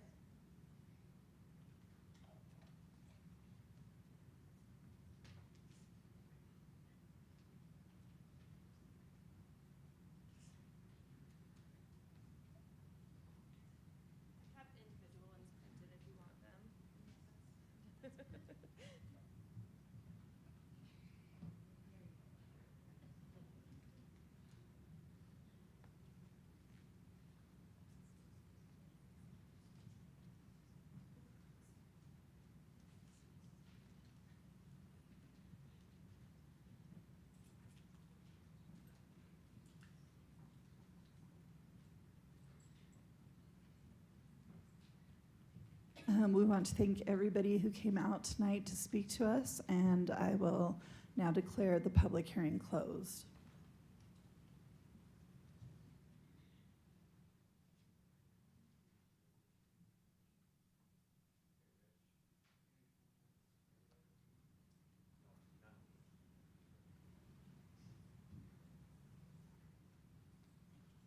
We are going to saunter for 2 minutes, so talk amongst yourselves and then we'll return.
Board Member Lincoln, are you in this room?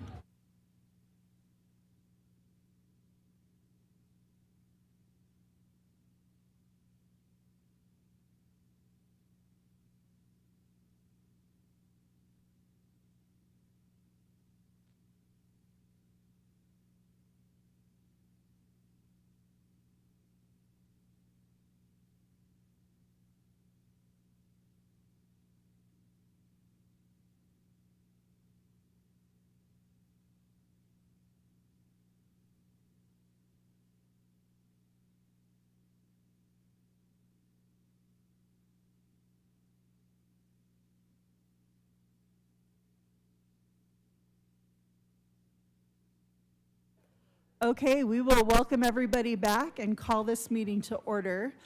As a moment of personal privilege before we move on with the agenda, Skyridge students, if you would like to come on up here for a minute, all of you.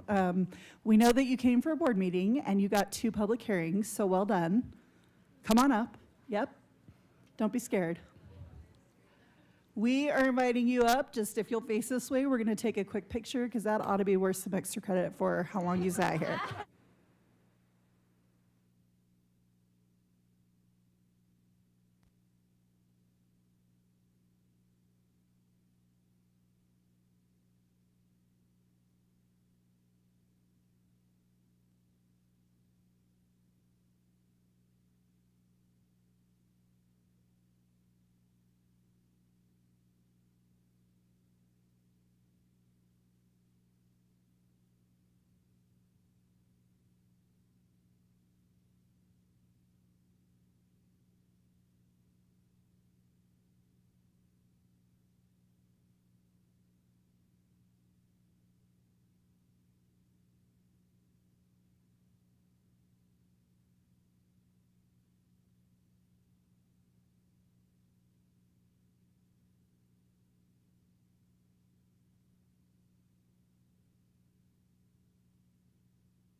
So fair warning, students, I will tell you, some of the students who have come before you, they become one of our best resources after we make this connection, then we get to hear about your story. So thank you for coming. You're welcome to stay.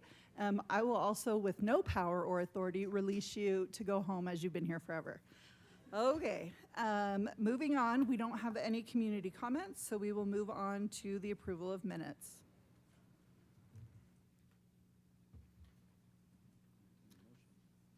I will entertain a motion.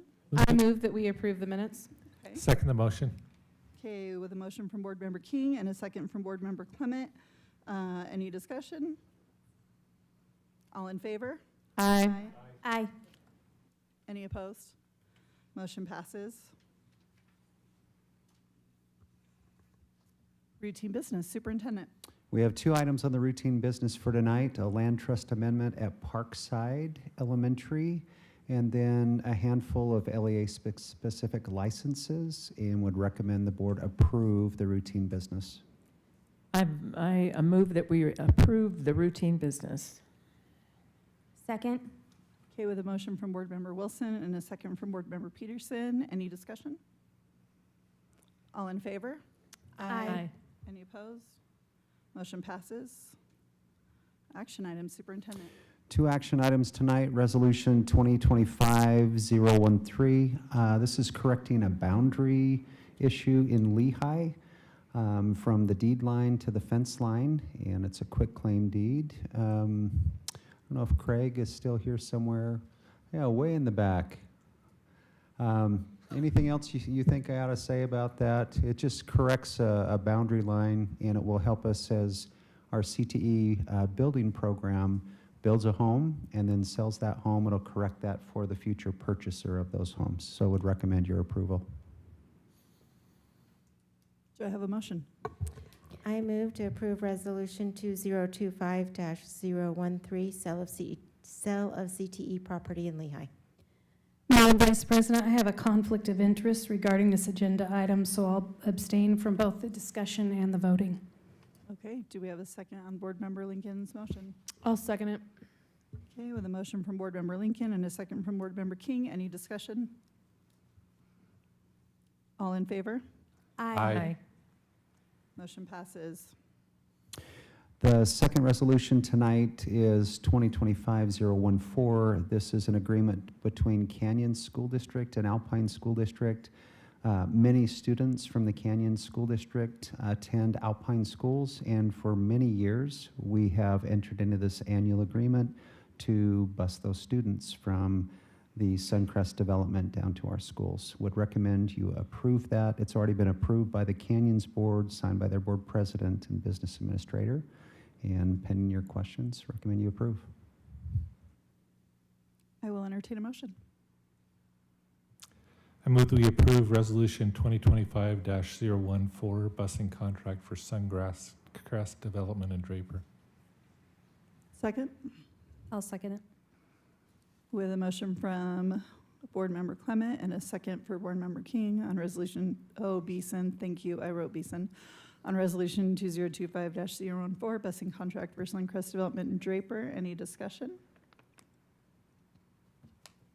All in favor? Aye. Motion passes. Next, we have time for board member and superintendent reports and information items. Okay.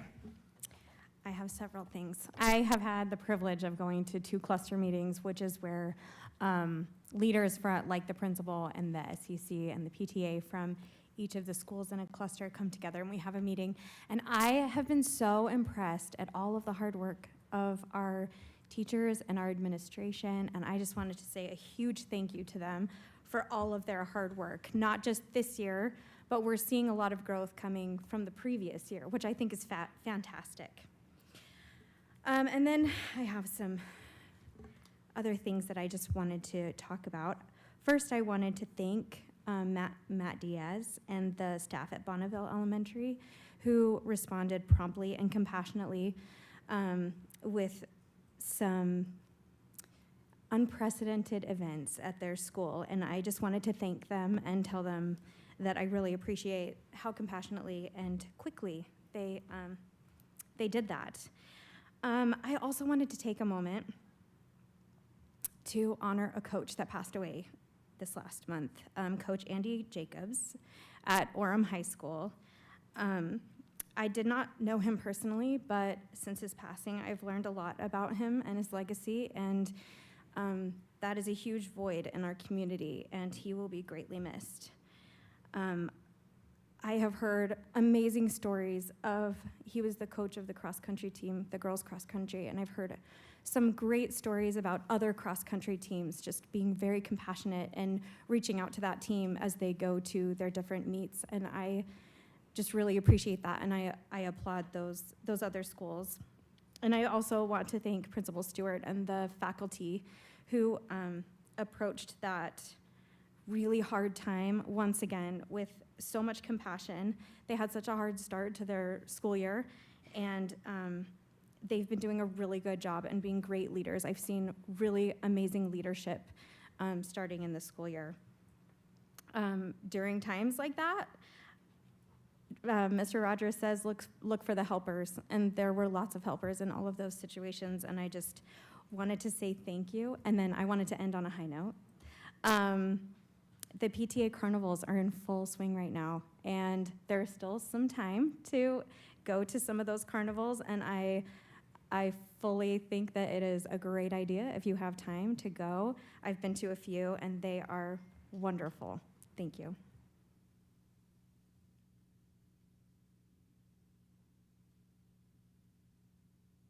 Okay, I have a couple of things. One, on behalf of our secretaries, thank you to everybody who has been present this year, coming with ID, showing the ID. It's usually tough at the beginning of the year for our secretaries.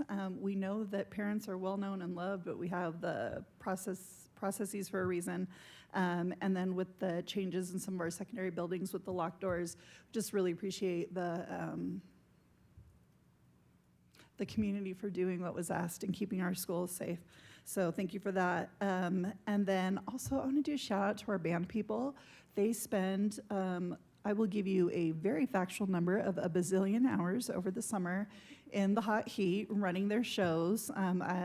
We had several that competed this last weekend, and then we also got to see Skyridge's show at their homecoming game, and it is remarkable how well everybody looked for being so early in the season. And so I just wanted to say thank you to all of our employees as well as our parent volunteers that help make that happen. It's like moving a small city, you know, when you take that whole trailer to where you need to go. So thank you for that experience. And then the last thing I wanted to talk about, we had the Skyridge Lehigh matchup last week. And that's a game for my community. And it's definitely, it is a fun game to go to, especially for those of us that are trying to wear orange and purple at the same time. But what I really loved most is watching whether it was purple coming over to the orange side or orange going over to the purple side, that everything was, it was just kind and supportive. And I love our student section. I will die on the hill that my schools do it best. But it's just very fun to watch two communities literally in the same city, but coming together for this event. So thank you to our students who made it a great night and did not need law enforcement. So it was a great homecoming night, great time to be together, and we always love homecoming. I want to give a shout out to the Westmore community. They just on Thursday night had a wonderful celebration of their 75th anniversary. Their slogan is, all roads lead through Westmore somehow. So many people have been alumni of this school, worked at this school. It's a real part of our community. And I just thank the community for showing up in a big way. We had lots of booths, lots of fun things to do, a timeline. Just really hats off to Vic Larson and Allison Matson and others who really pulled this party together. It was a celebration. Okay, I got to attend the Westmore event, and my favorite thing was going through their timelines and seeing old newspaper articles of boundary studies. It's been going on in this community for a very long time. It was fun.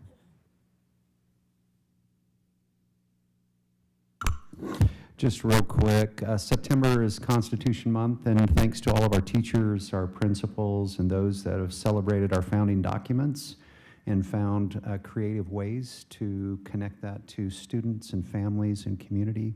Thank you to our veterans this month, especially those that were present in our schools on Patriots Day, and I'm truly grateful for them.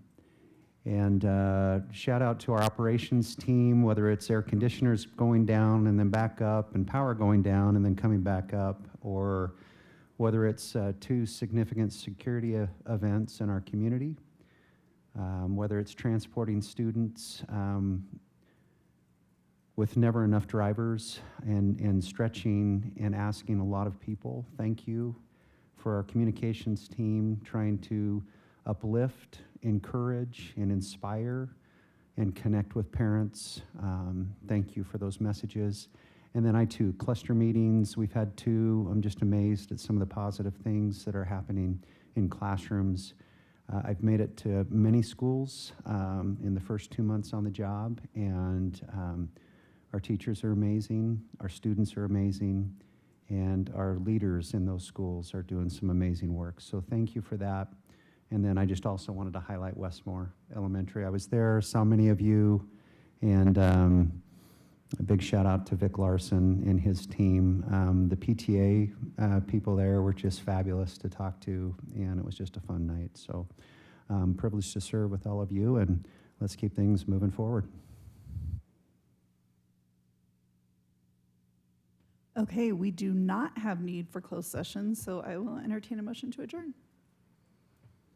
I move to adjourn. Second. Second. With a motion from Board Member Lincoln and a second from Board Member Clement. All in favor? Aye. Aye. Okay, we stand adjourned.